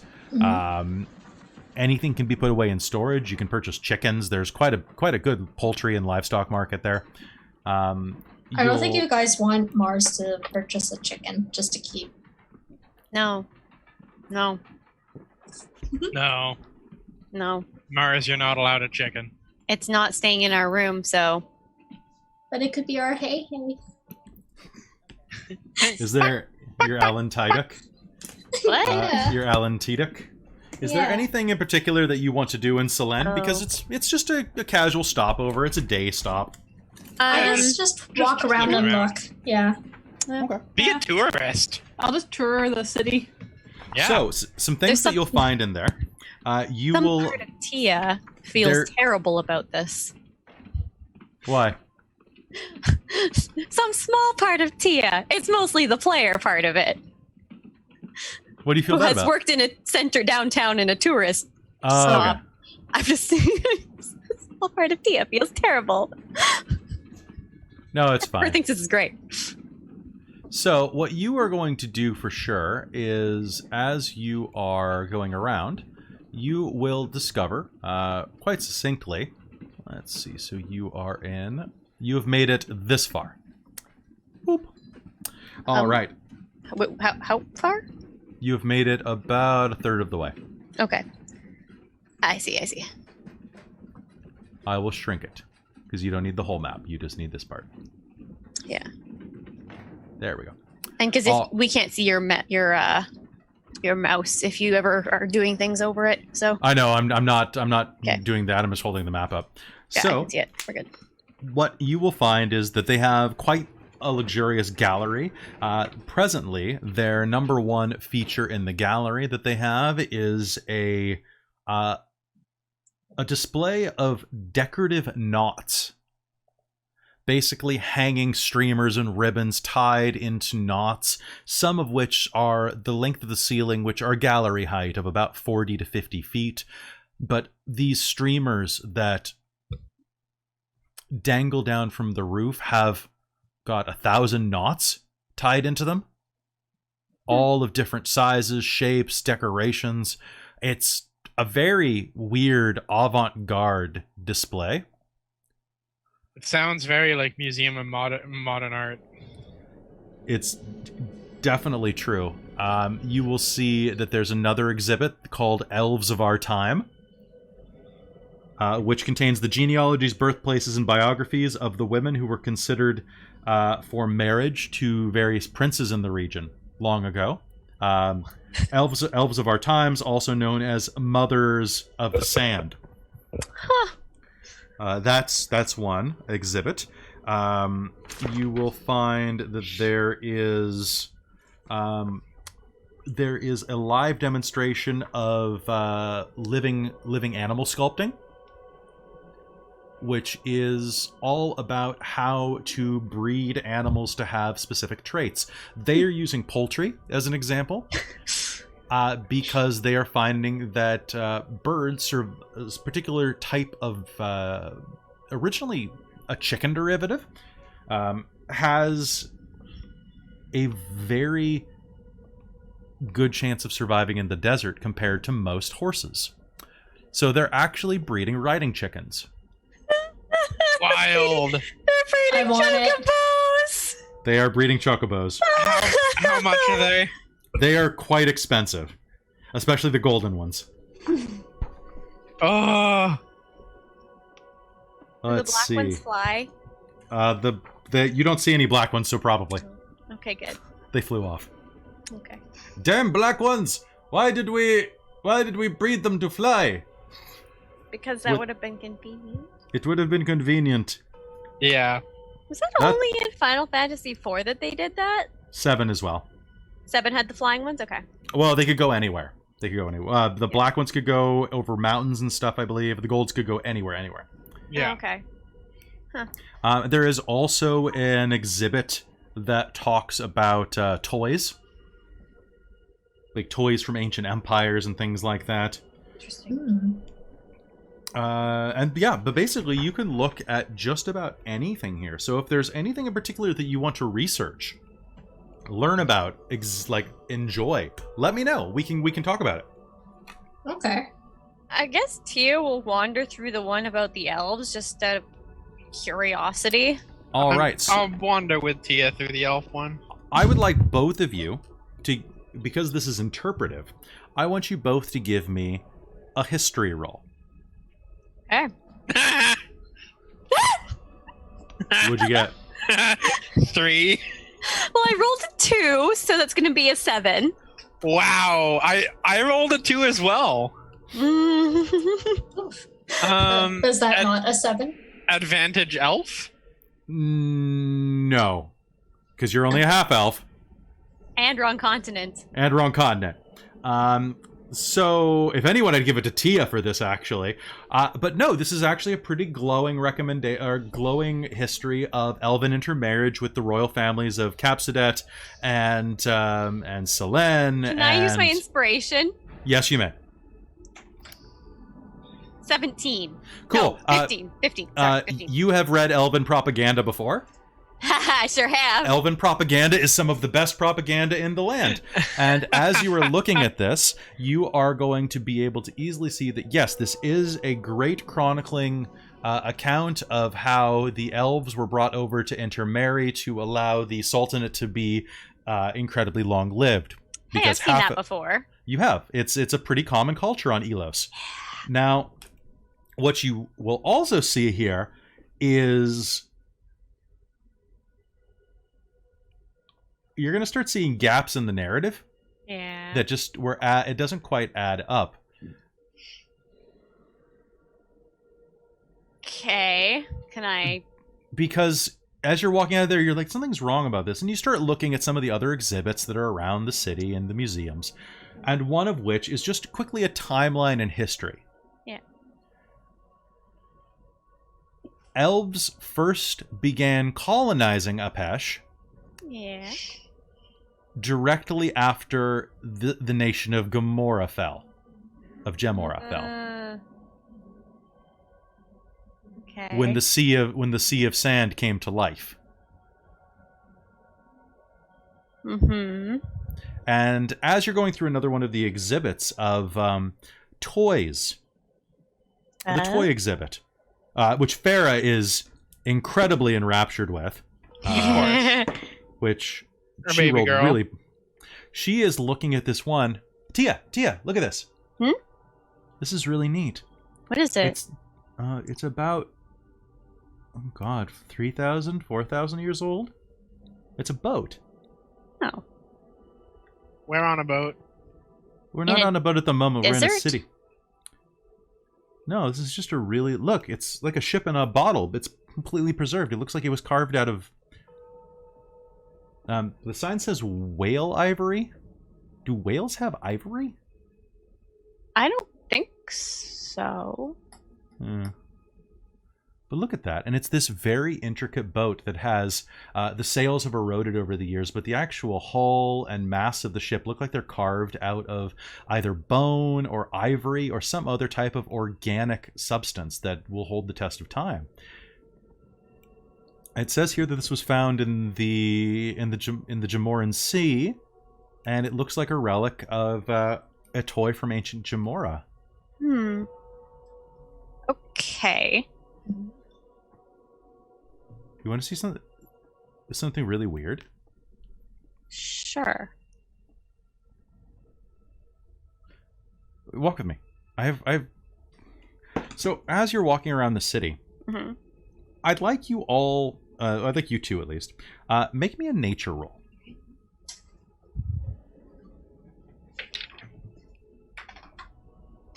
So, I didn't use I already used my inspiration, so my 1 is not going to help me much. Okay. But nature, you say, is 6. So 7 total? No, And it's total. I got 20. Okay.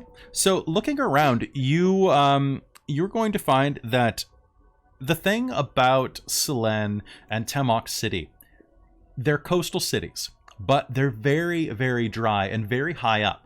In fact, Selene is built onto some incredibly steep cliffsides, kind of like the cliffs of Dover, like the very straight up and down column types of cliffs. Yeah. And it's built quite high up. In fact, you'll notice that the entire coastline is higher than the sea. Like the sea of sand, that is. The deserts are probably kept in bay from reaching the outer edges of the continent because the continent is Bowl-shaped? it's it's a giant valley. Huh. The inkling starts to clue into your mind. It's a volcano.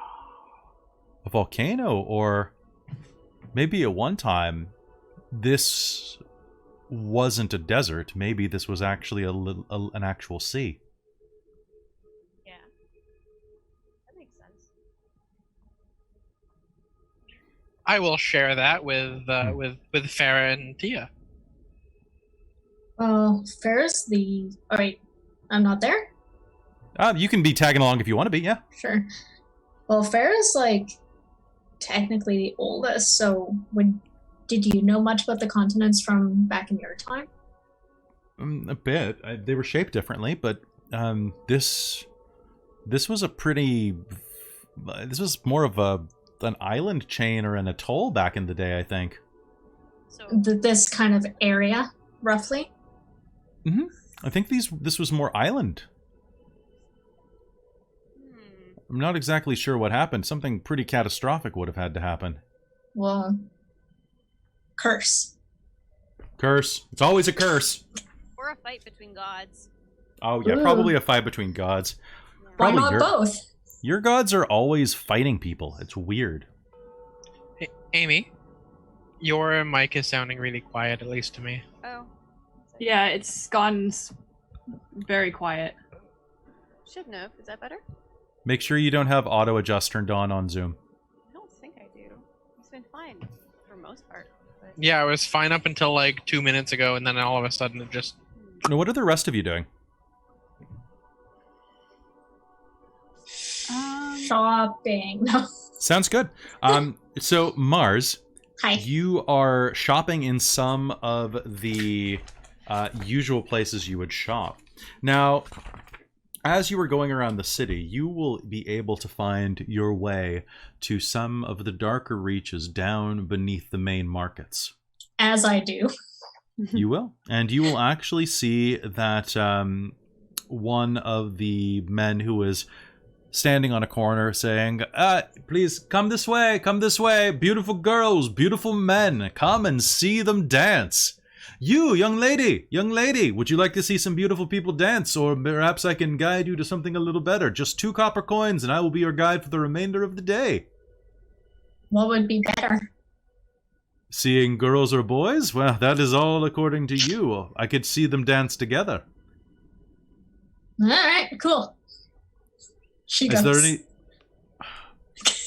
My name is Tima, and I'm happy to help you do anything, you beautiful woman. Please. And he'll hold out his hand, and as he does, the hem of his sleeve is going to arc up slightly, and you'll see that he has an intricate black spider tattoo on his wrist. Which means that he'll be able to guide you toward anything that you want to purchase in this city. Well, my Dodger, let's go. I'm not Dodger, I'm Tima. Oh, right. Yeah, let's go. Are your friends coming too? Nah, they're kind of lame. All right, then you, lady, come with me. You seem like someone who is very fast on their feet. Perhaps you would like... we have a number of intoxicants, we have some inebriants, and we have some things that people shouldn't take unless it's the last thing they want to take. How much time do I have before the... You've got several hours. Several hours. Great, we're gonna end up leaving without Mars. Bye. Rescue Mars. Hurry, come with me, come with me. Yeah, she'll just follow, but she doesn't give him an answer. Sir, though he'll walk you down some of the darker areas, the black market at the belly of this town, which is actually set up almost like a market. Little stalls that are easy to be folded up at a moment's notice and carried off. Most of these stalls are laid out in either canopies or on these large canvas blankets with pairs of sticks stitched into the sides so that two people can easily just lift the entire stand and run. Okay. What kind of stuff is down here? Oh boy. You will see that the first stand looks like it has stolen funerary artifacts.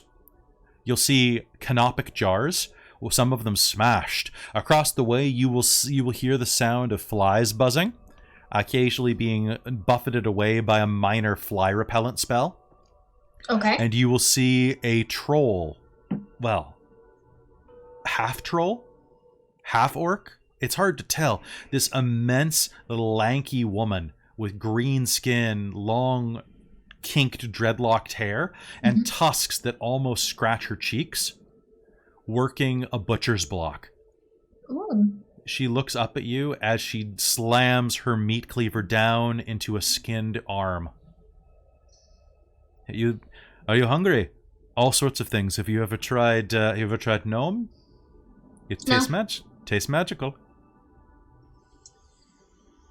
What's it compared to human? I'm afraid I have not had the long pig, only the short pig. Oh, okay. I mean, you've tried halfling before.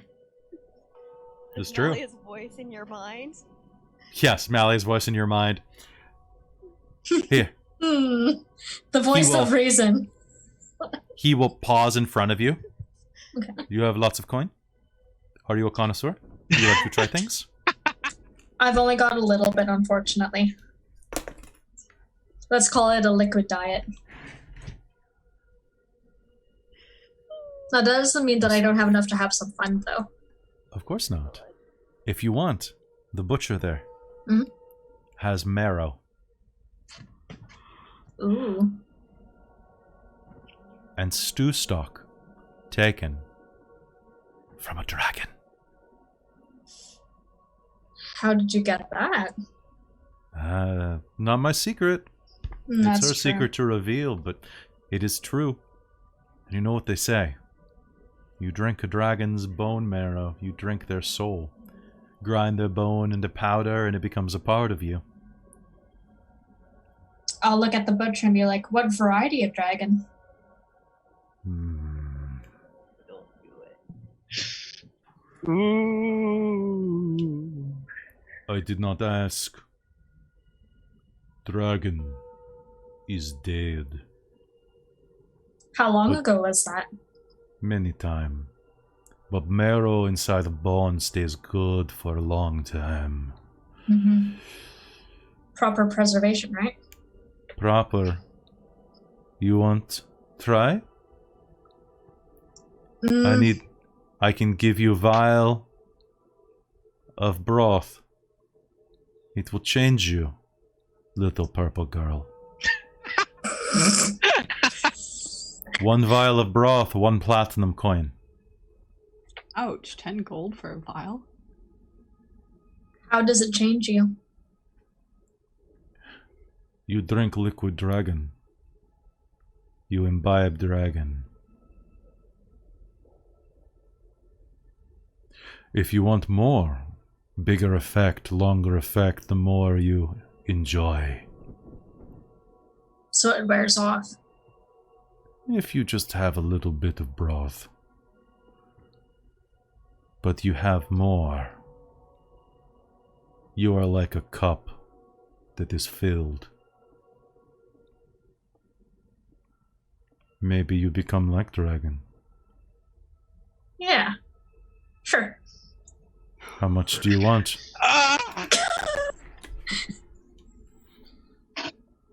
How much do you have? I have enough. Then I have enough. Oh, jeez. Show me coins, and I will show you as much as you need to make you very powerful. Okay. So let me just double check my... What do you want to do? Do you want to fight better? Fuck better? Oh, I don't need help with that. Don't worry, sweetheart. I have... No, and instead you're just ingesting Farah's can. I don't think that Mars ever heard the Arcana check side of this, so I think that she's morally in the gray about this, not in the black. So it's hard to tell on the picture that you sent me of how much platinum I have. You should have some. Yeah, I have some. That's what I'm just trying to think of. You can put 10 gold. 10 gold's of platinum. Yeah. Okay.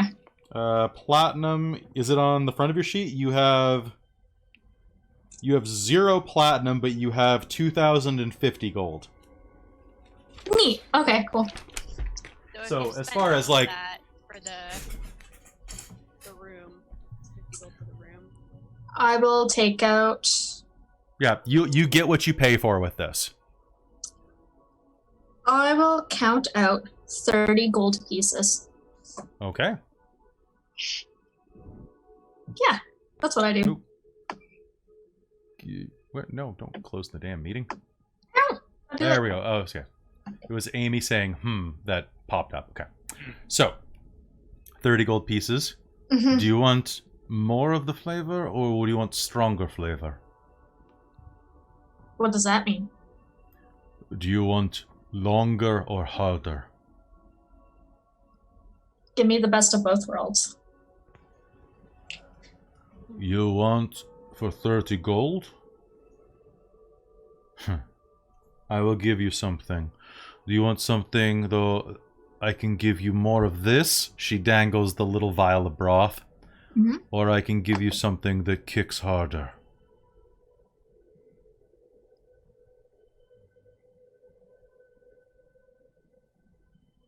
And she will reach into a small compartment at her belt. And she will pull out... I lost what you said there. It went quiet. She will reach into a small compartment at her belt and will pull out almost what's about the same size as like a small Altoid tin. Like a mini one, about this big. And she'll slide the lid back and you'll see that there's... It almost looks like chewing tobacco. Okay. And she will reach in with a tiny caviar spoon. And on a little rolling paper, we'll scoop out about half a postage stamp's worth of this ground up material. It's brown and slightly shimmering in the light. Okay. You can have three of these vials, or you can have one of this. I'll take the 3. Are you sure? I think so. Your call. Would you suggest the vial? The vial is not. The vial is diluted. This. Yeah, I'll do the 3. Okay, if you want. And she will give you the 3 vials, and she will put the small bit of what do you imagine is probably straight marrow away. There's only the slightest bit of residue of oil that is seeped into the paper. Here. For customer, free sample. Stick out tongue. And she will put the little piece of paper on your tongue. Mm-hmm. And you are... I need you to make me a... I need you to make me a will save. A will save? Oh, no, pardon me. I need you to make me... Is this an int save? I think this is an int save. Intelligence? It's an intelligence save. Well, that's better than my wisdom, so... Yes, it is. Yeah. 21. You are going to be in complete control of your faculties, but you are going to have sudden flashes of flying, screaming, the taste of acid in your mouth, but not displeasant.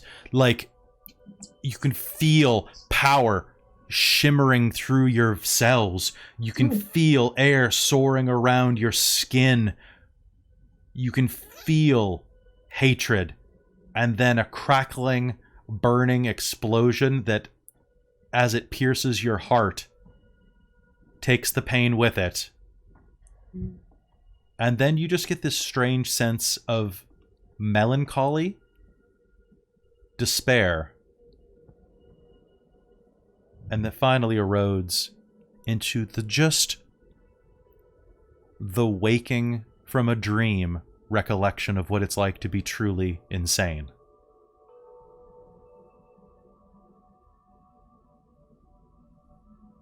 Damn, It is Mars. a ground up black dragon.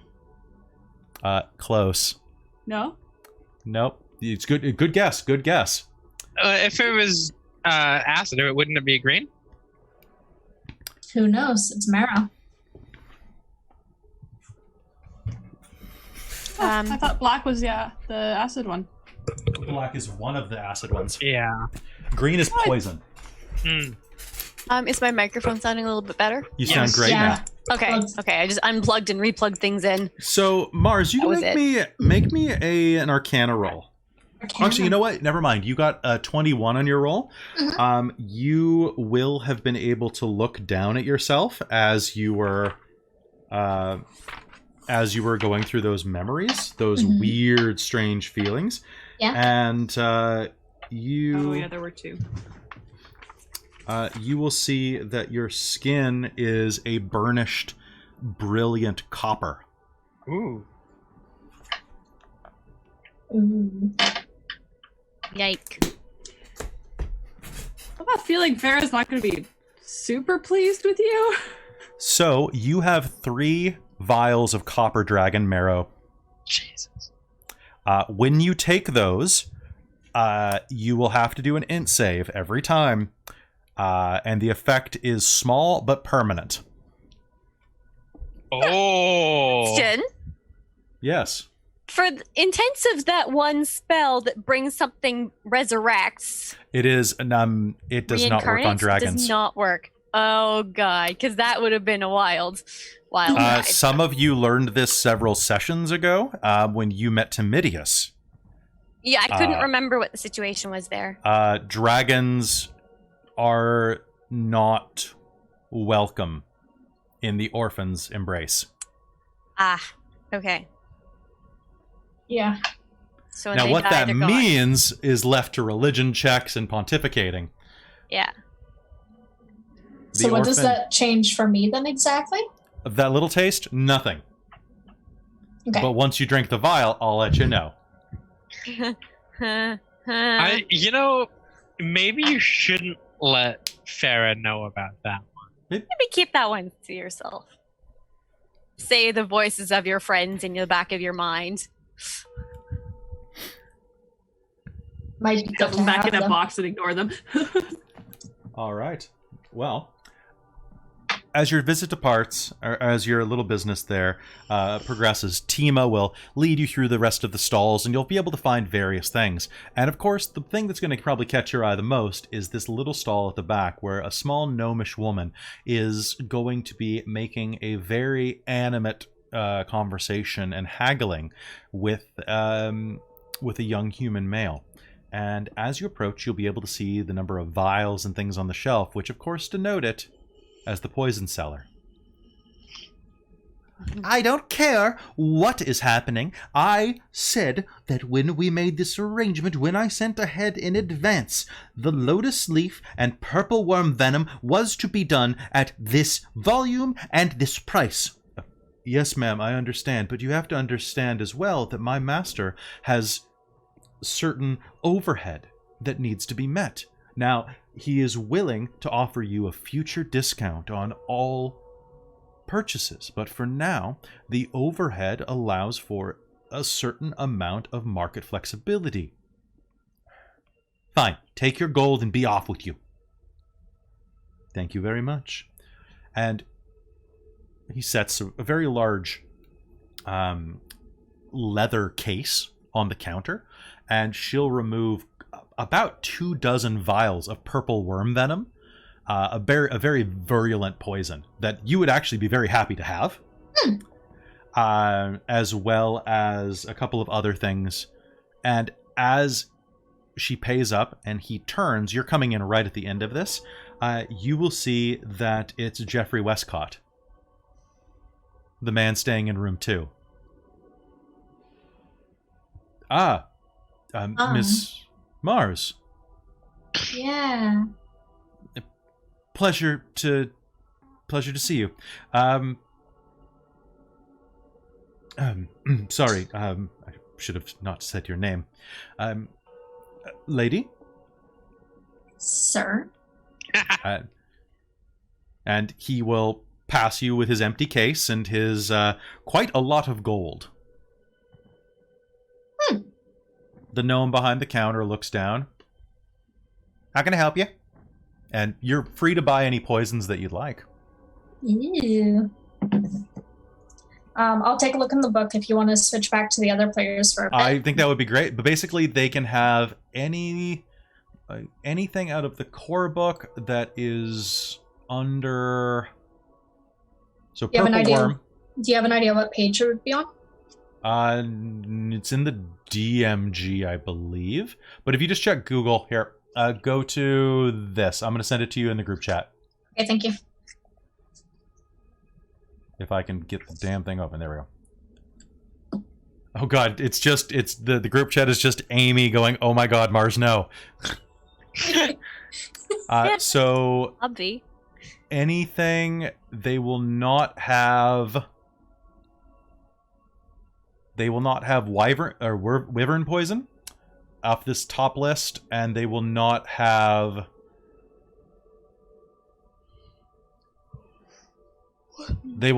that single thing. They have everything else off that top poison list.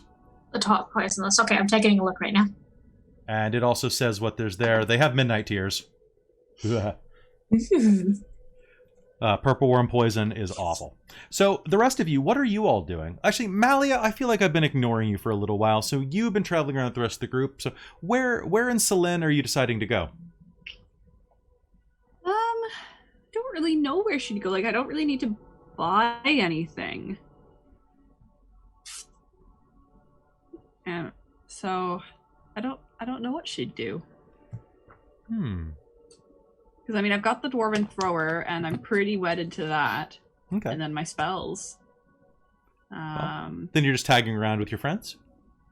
I don't know. Maybe.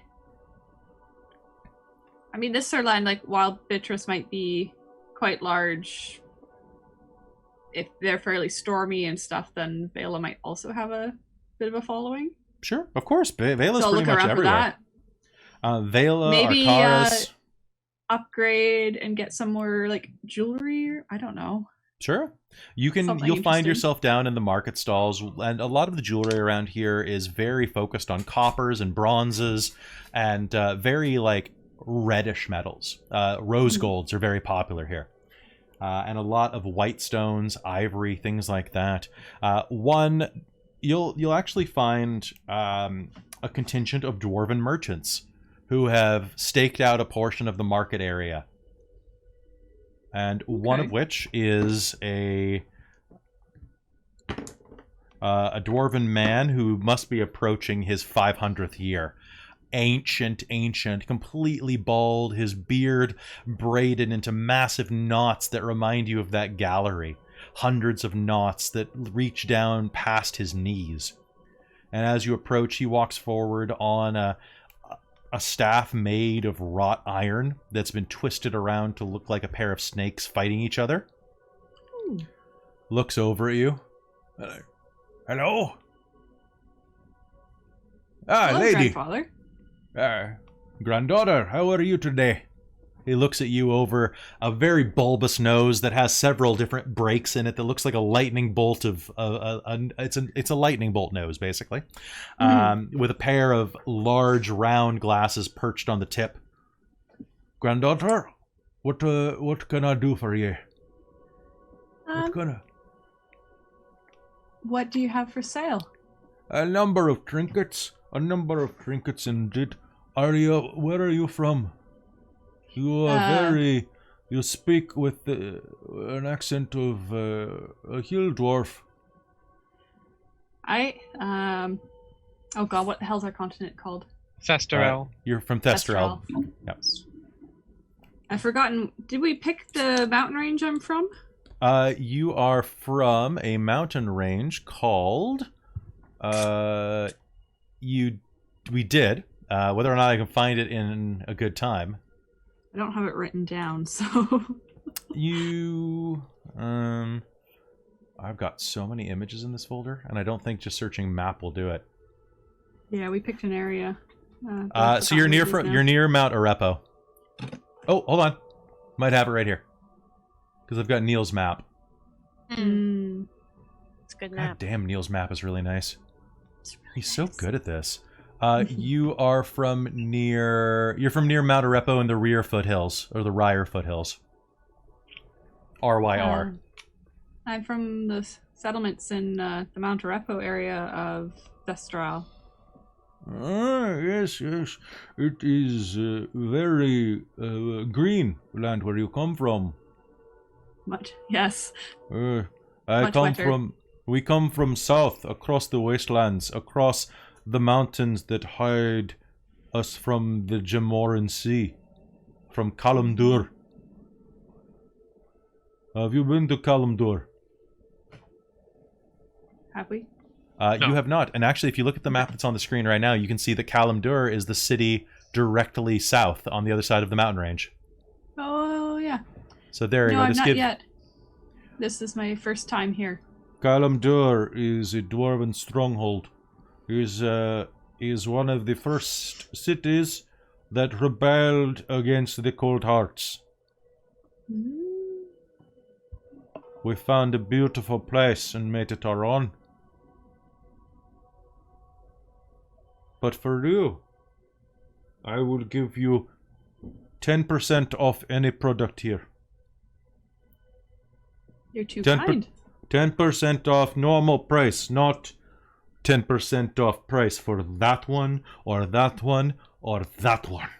He juts a finger, and you can see that he's pointing directly at Zeno in the distance as he was looking around. Not any discount for the Mashugana elves. The elves, they bring shame to this land.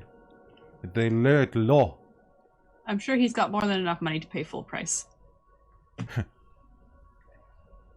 Full price for elf is much different price. You would like this. This is very you. And he'll hold up a series of copper discs that shape into kind of like almost like a... I'm trying to think like a Greek drachma necklace. Like a series of coins. Okay. That is linked around the throat. Mhm. Except the discs are very shined, very brilliant, and very much almost the same color as this man's skin. This dwarf is ancient, and his skin is very weathered. But compared to you, who have kind of like a ruddy hill dwarf texture, his almost has like orange underhues. Mm-hmm. And you're starting to think that maybe the dwarves out here might have a slightly different genealogy. Much like mountain dwarves are slightly more stony than you. And These would be Duragar... desert dwarves. Desert dwarves. There are desert dwarves and desert halflings in this land. Mhm. Desert halflings are the really crazy ones, because they can survive almost anything. Okay. Yeah, well, I'll look through his stuff, and is there anything with magic, or just He sword? has... make me a persuasion roll.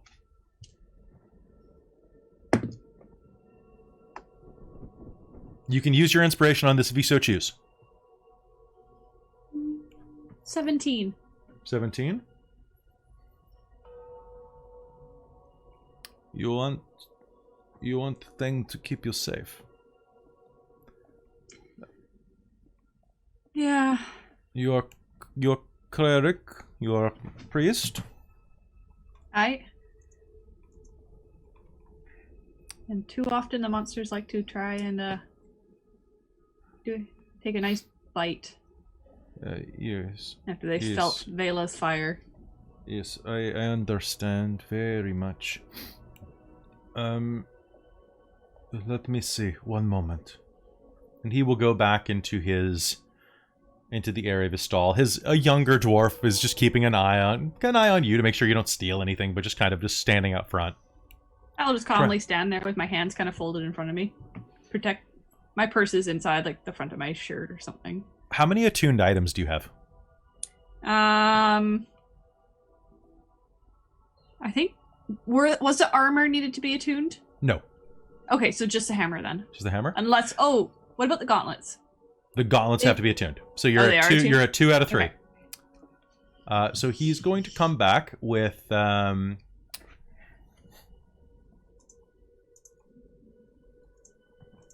he's going to come back with a burnished rose gold brooch. This is very useful. It is very, very useful. So I'm putting that in the Twitch chat if you want to see what he's handing you. I can put it in the Zoom chat as well if that's easier. But I think you can this one I can just tap on, so. That's why I did it in there. And so he will hand you that. Ooh. It is built to protect from shielding. It is... Okay. Force damage. An immunity to damage from magic missile. That's cool. That is cool. I don't think we've been shot at with magic missile yet, but Always a Still, possibility. It's pretty good. yeah. How much? For you, 10% off. And that's the... Oh, that's why, because I spelled brooch wrong. Normally it would be 7,000 gold pieces. Oh,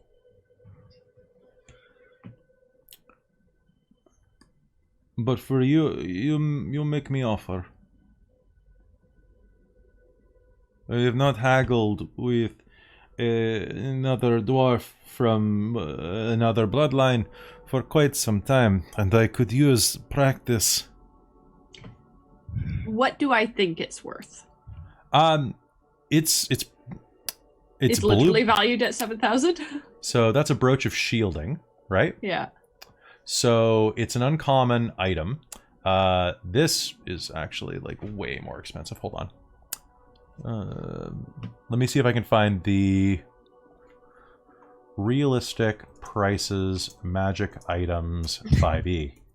Well, because there's like several different lists. So it's listed as 7,500 in some places. But there we go. Sane magic item prices from Giant in the Playgrounds. That's the site that I like. So, and for those of you who like this type of thing, I'm going to put this in the chat for Twitch. So this is a great resource if you want to have magic items in your games that are sanely priced. And I recommend it to everybody that runs games. Oh, that's why I couldn't find it. It's the PDF. Okay, so an uncommon magic item. Make me a history roll to figure out if you can appraise it. And then I'm just waiting for this 19. PDF. 19? Cool. I'm just waiting for this PDF to load and then I can tell you. Okay. So looking it over, you can see that your fingers tingle with a little bit of magical energy. The craftsmanship is quite nice. And as you are looking at it, you are thinking, wow, this is really good. You're not sure of the limited utility of it. But I'll just search for brooch. it is on the sane magic items list here. Oh, it's as 750 or 700. 7,500. Wow, that's really expensive. Yeah, The sane price. Yeah, that's the sane price. that's the sane price. Wow. I don't have 'cause- anywhere near that. No. So. Okay. Maybe I have one other thing that you might be interested in. It is not perfect, but it is, and he will put the brooch away. This... Yeah, Malia will essentially kind of do a whole, like, it is worth what you're asking, but I cannot ask you to go so much lower that I could afford it. So he's going to reach into a case and pull out a small, perfectly round gem. Mm-hmm. And as he holds it up, you'll see that it's quite lustrous, slightly translucent. And as you look at it, you are going to be able to see very obviously that it's magical. And it does... Okay. This is a stone. It is an iron stone of leadership. It's actually kind of colored, almost kind of like a watermelon, with green speckles at the top and pink kind of bubbling up from the bottom. And I'll just put a photo of it in the chat for you if you want to see what it looks like. If you want this, Cool. It is flawed. You can see that between the two colors there is a hairline crack running through it. Mm-hmm. Normally it would be 3,000, but because of crack, I could do 2,000 for you. Makes you much more lovely.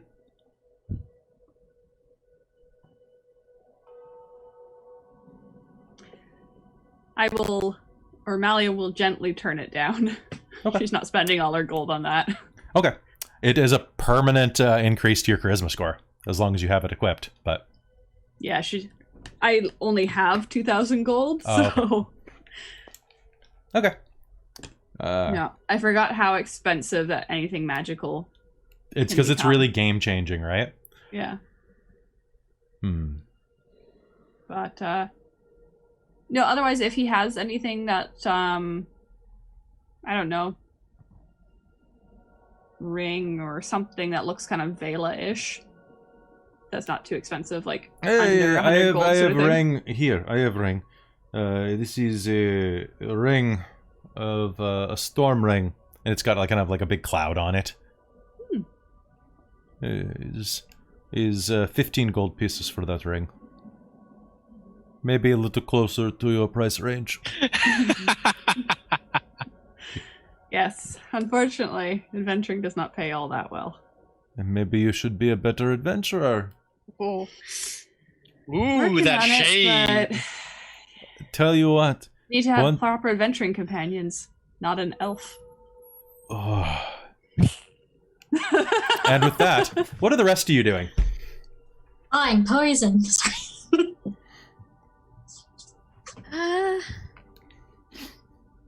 Are you doing anything, or are you pretty much done in the city? I'm done in the city. Pretty I'm much. probably just gonna head back to the boat. Okay. So Yeah. Mars, do you have what you've purchased? Yes. Okay. I So- have a list for you. Sure. Okay. You can get quite a few things. Good. I picked 4. Okay. What are you buying, just so that I know?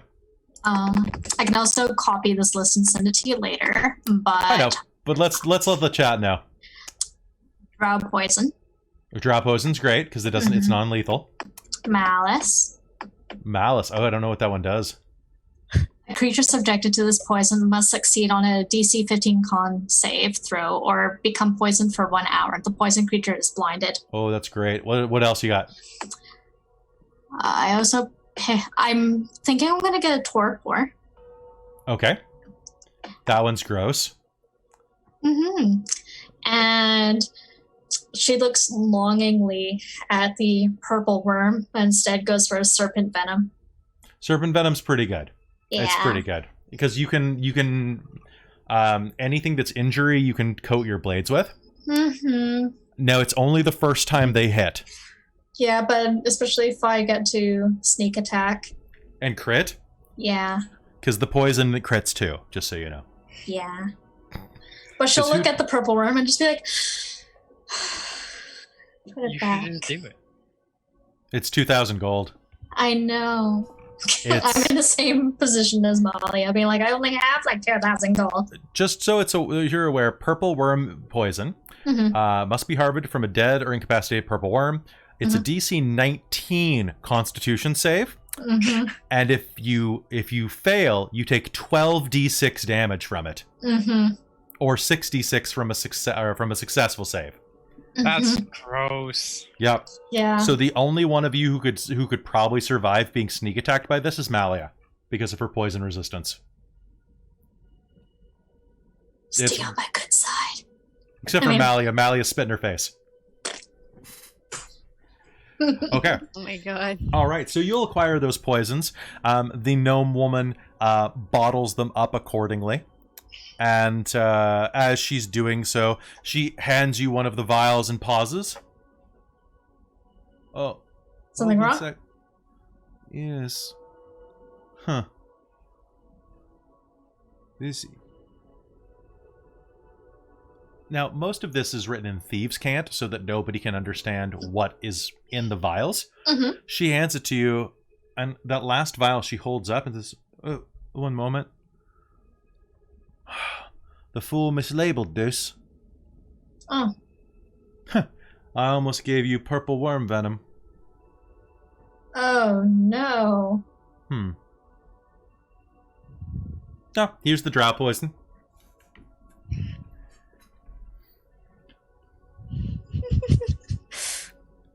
Now I've got to do an inventory of this entire thing to make sure that he didn't do this to any of the others. Persuasion! It was mislabeled! Well, since it was mislabeled. You can Take it off her hands. She won't have to deal with it. show me a 20. Can I try? You can try. With advantage? With my if you spend your inspiration. Yeah, I mean, game's not going to be. We're going to be done with game in about a half hour, so go ahead. Exactly. Okay. So what am I rolling for this? You're rolling persuasion. Persuasion. Yes. Sorry, one sec. My thing closed. That had my.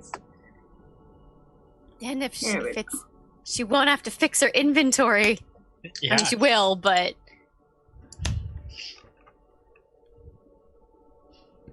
22. Okay. What? 22? Yeah. it's mispriced. She has to sell it for the labeled price. Or I can make a deal with you. Free. What kind of deal are you talking about? Because this is worth 10 times what you bought. Is there something you need? Do you have something that you would trade? What are you looking for?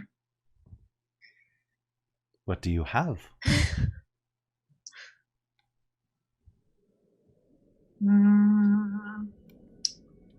Have you ever tasted dragon?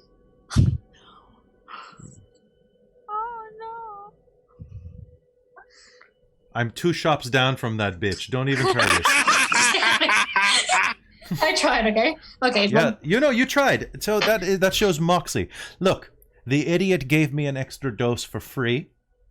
I am willing to sell this to you at a premium because, to be fair, purple worm poison does not last very long in stock. How long would it last for? About 6 months, maybe a year. But have you tried moving something that costs this much gold? I'd be willing to sell it to you for half cost. Ooh. Because you're a good customer. Aw, thank you. 2 shops down. Well, tell you what. And she reaches out a shriveled old gnomish hand, and her eyes and face are actually very youthful looking because gnomes don't age as much around the eyes. You Okay. look at her like purple ringed irises, and she smiles and pats your hand. 850 gold pieces for 1 dose, You got a deal. with one stipulation. Okay. The man you came with, Mm-hmm. he did something that I disagree with. I I'd caught the end of that conversation you were having. No, not that one. The man that showed you here. And she'll Oh. smile out at the man Tima. Oh, so he's not like directly with me right here. No, he's out on. He's just kind of watching to make sure that the guard doesn't show up. Okay. Yeah. Well, what's your disagreement? The nature of my disagreement's not your worry. Okay. However, if his corpse is in the alley in an hour, 850 is a significant discount for the price of one scumbag's life. Oh God! Oh, No. don't worry. Don't worry morally. The man's a murderer, a thief. He's done far worse things than you ever have, and that's not even including what he's done to boys and women. I'm sure he Fine. has. I have a nephew who needs advancement. Tima is blocking his advancement into the black spiders. If you do this, it would be very advantageous for my family. Enough that I could give you such a discount. Interesting. Now, because he is a part of the Black Spiders, what would you say would be a good way to dispose of a body? I think you should stab him twice in the neck and leave him in an alleyway to bleed to death. Who will care? He's an entry level. True. You got a deal. Good. And she'll smile at you. And you can see that on her neck she has a similar tattoo with much more detail on it. Remember, if you fuck me, I will find you. Do you want this wrapped up to go, dearie? Yes, please. So she will put it in a jar of strawberry preserve. Basically, like she gets a jar of, passion fruit preserve, and she takes the other vial and slips it inside of the actual jam and coats it up. And like seals it, I suppose? Yep, Yeah. seals it, puts a wax seal around it, and it has a label from actually a shop that you remember passing on the way with a very vibrant sign. This will get you past any customs. Jam. It's delicious jam. You'll quite like it.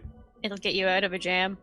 And the jam is edible. The purple worm poison has been sealed up. Plus, if it does leak into the jam, you'll know immediately. It won't kill you, but you'll wish it had. It's incredibly bitter.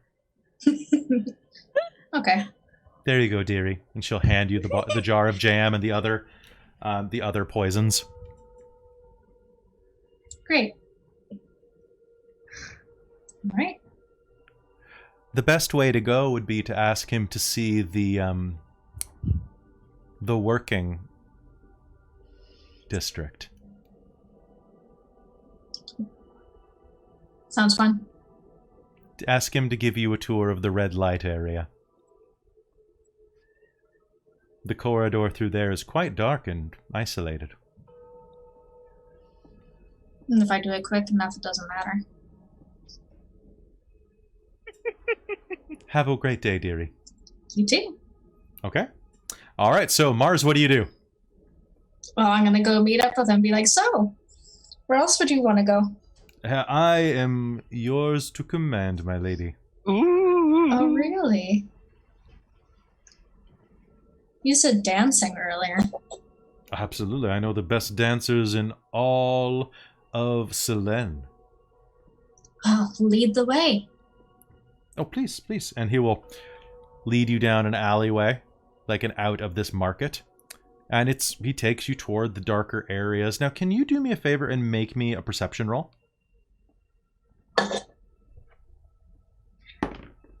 Yeah, because he might be leading you in a trap to like steal your money. Yeah. Well, I rolled a 19, and then I'm adding 2 now. Don't even bother. I rolled a 10. So it's a little blind, like almost kind of wavy alley that you head to, just large enough for one person to walk abreast. So, but you wouldn't be able to walk side by side. And as he approaches to say, "Oh, please, just through here," and he'll put his hand on the small of your back and start pushing you through the alley. I'll make sure no one comes up behind you. Just me. Mm. My knife. Mm-hmm. Oh, so chivalrous. Cool. And are you going to go forward? He still has his hand on my back? He has one hand on the small of your back, yeah. Okay, have you ever seen that story? Amy, you might actually remember when Mrs. Rand said she had that friend of hers in Japan. Vague. I don't know if I heard that one. In the subway where someone groped her and she like and then pulled it over and went. Do you remember that story? He said, "I'm not going to bite." No metal. Okay. So as he does that, her name is Kathy. He pushes you into the alley a little bit, just kind of gently, very patronizingly. But as he does, you will hear the unmistakable sound. Best stories. You hear that? Yep. Of the catch of a knife clacking open. Mm-hmm. And then go ahead and make me an attack roll with sneak attack. Oh, apparently someone in chat knows who you're talking about. Yep. So that's going to be 18 and my sneak attack. Stealth? Your sneak attack will apply.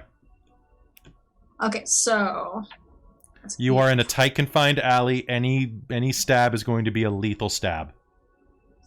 Stab. Okay, so it's going to be a 7, so that's going to be a 18.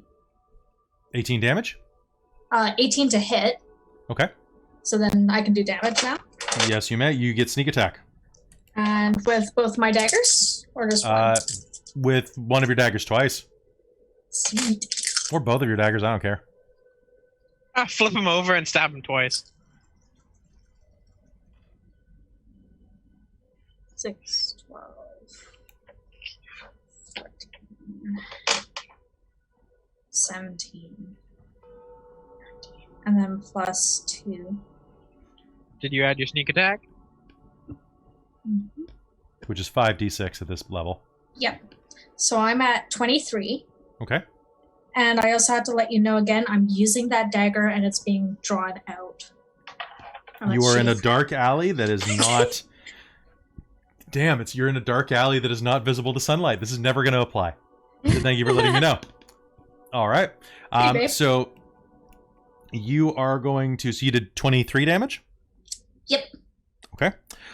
So as he flicks open a catch on his belt, you are going to spin backwards and slash him twice across the throat. He is going to, in desperation, draw his knife. And is your AC 14? No. Okay. He's going to lunge at you with his dagger, which is dripping with, it looks like drow poison. Hey, I got some of that. Yep. It's an old technique. Drug them, sell them to the slave markets. Yep. Take all their belongings, and you can go ahead and give me an attack of opportunity. Well, what does that mean? It's your turn, and he's overextended himself with this strike. So make me one more sneak attack, please. Does a 16 hit? It absolutely does. Roll me damage again. Your sneak attack can apply. Mess him up. Oh, okay. So 6, 10, 13, Okay. 15. All right, 17. so... Okay, I'll just stop there. No. Go ahead. I want to know the damage. 17, 19, 21 with the plus 2. 21. Mm-hmm. All right. So, you are just going, so he's going to lunge, and you are going to see his knife lash out in front of your face where he's aiming for your throat. Instead, it's going to cut a little bit of Mars's hair, which you're going to see flutter in the breeze of this alleyway. And then instinctively, you're going to lash out, and you're going to see that for a moment he has a horn coming out the front of his head from the dagger that you've jammed through the underside of his chin.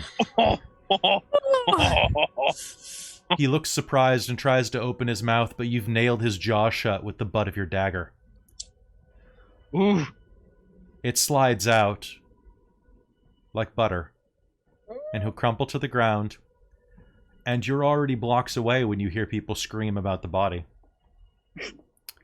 Back on the ship. You had a good time. You had a good time down in Selene, but there's probably no reason to go back anytime soon. You'll meet up with... There's food on the boat, so I may as well just stay there. Right? So you'll meet up on the way as you are going back toward the train, or back toward the boat. And is anybody sharing anything that they learned with each other? Particularly Mars, you learned something interesting about one of your other traveling companions. That's what I was asking about earlier. What exactly was it that I heard? You saw that some of the purple worm poison that you've purchased came from Jeffrey Westcott on behalf of his master, the merchant. In cabin 1. Yeah. The one who had a sarcophagus being transported. I'm sure that's... But the thing is, I was important. passed out when you were carrying me back, so I didn't see the sarcophagus. No, that's true. That's true, you didn't. Though But if you do bring that up, I will mention that. Yes, but he recognized you, which then you might find very, very weird that this random guy knew you. Oh, that's true. That's true. Yeah. I do think that you might have bumped into each other over the last couple of days in the hallway, though, just because it's a tight cruise. You've seen each other. And just recognized him. Yeah, you recognize that that's the guy in cabin 2. Yeah, like we're not on the first day anymore on the ship, so we've seen everybody. Yeah. You've seen too much. It's too late. Apparently. All right. So you'll bump into each other as you start heading back to the ship. And do you guys talk about anything? Say anything? I'll mention that this place probably used to be part of the ocean. I think this whole area was. Yeah. I'll tell Xena there's an old dwarf in the market who really doesn't like elves. There's a lot of He had a people lot who to don't say like about elves. you. He saw you from a distance. Mine was surprisingly It was funny. He's quite old. boring, mundane. It was quite pleasant, actually. It was really pleasant. There was some did you guys go by the iced cream stand? Yes. It was really good. That's really Something good. called- Mars is going to load up a plate of meats and vegetables and fruits and be like, do you see any rolls or biscuits or anything? I got some new jam that I want to try out. Ooh, what is that? Strawberry? I think so. No, it's chunky. What is that? Passion fruit. Strawberry? It's a fruit of passion? Yes. I'm very passionate about my fruit. Let's do this. And with that, you will go and begin to have a nice meal on your trip across the sands. Not even knowing that you're about to be pulled into a most deadly murder. Little did they know. Little did they know. Wait. And Mars has been involved in one of those earlier. Oh, that's fair. Mars, way to be anticlimactic by already murdering people. Yeah. All right, so I think this is a good place to end the game tonight now that everybody's been kind of set up. So next session is going to be probably a little more investigative. Okay. But Cool. we'll have some fun with that. So thanks so much for watching. I hope you players had some fun. Yes. Yeah. It was great. The social games are good. You guys are going to have some really major things happen to you in this chapter or in this season. But it's going to be really good. Also, I just want you to know that I've done some looking at the grand plot for this game, and the season is actually going to end sooner than I thought it was.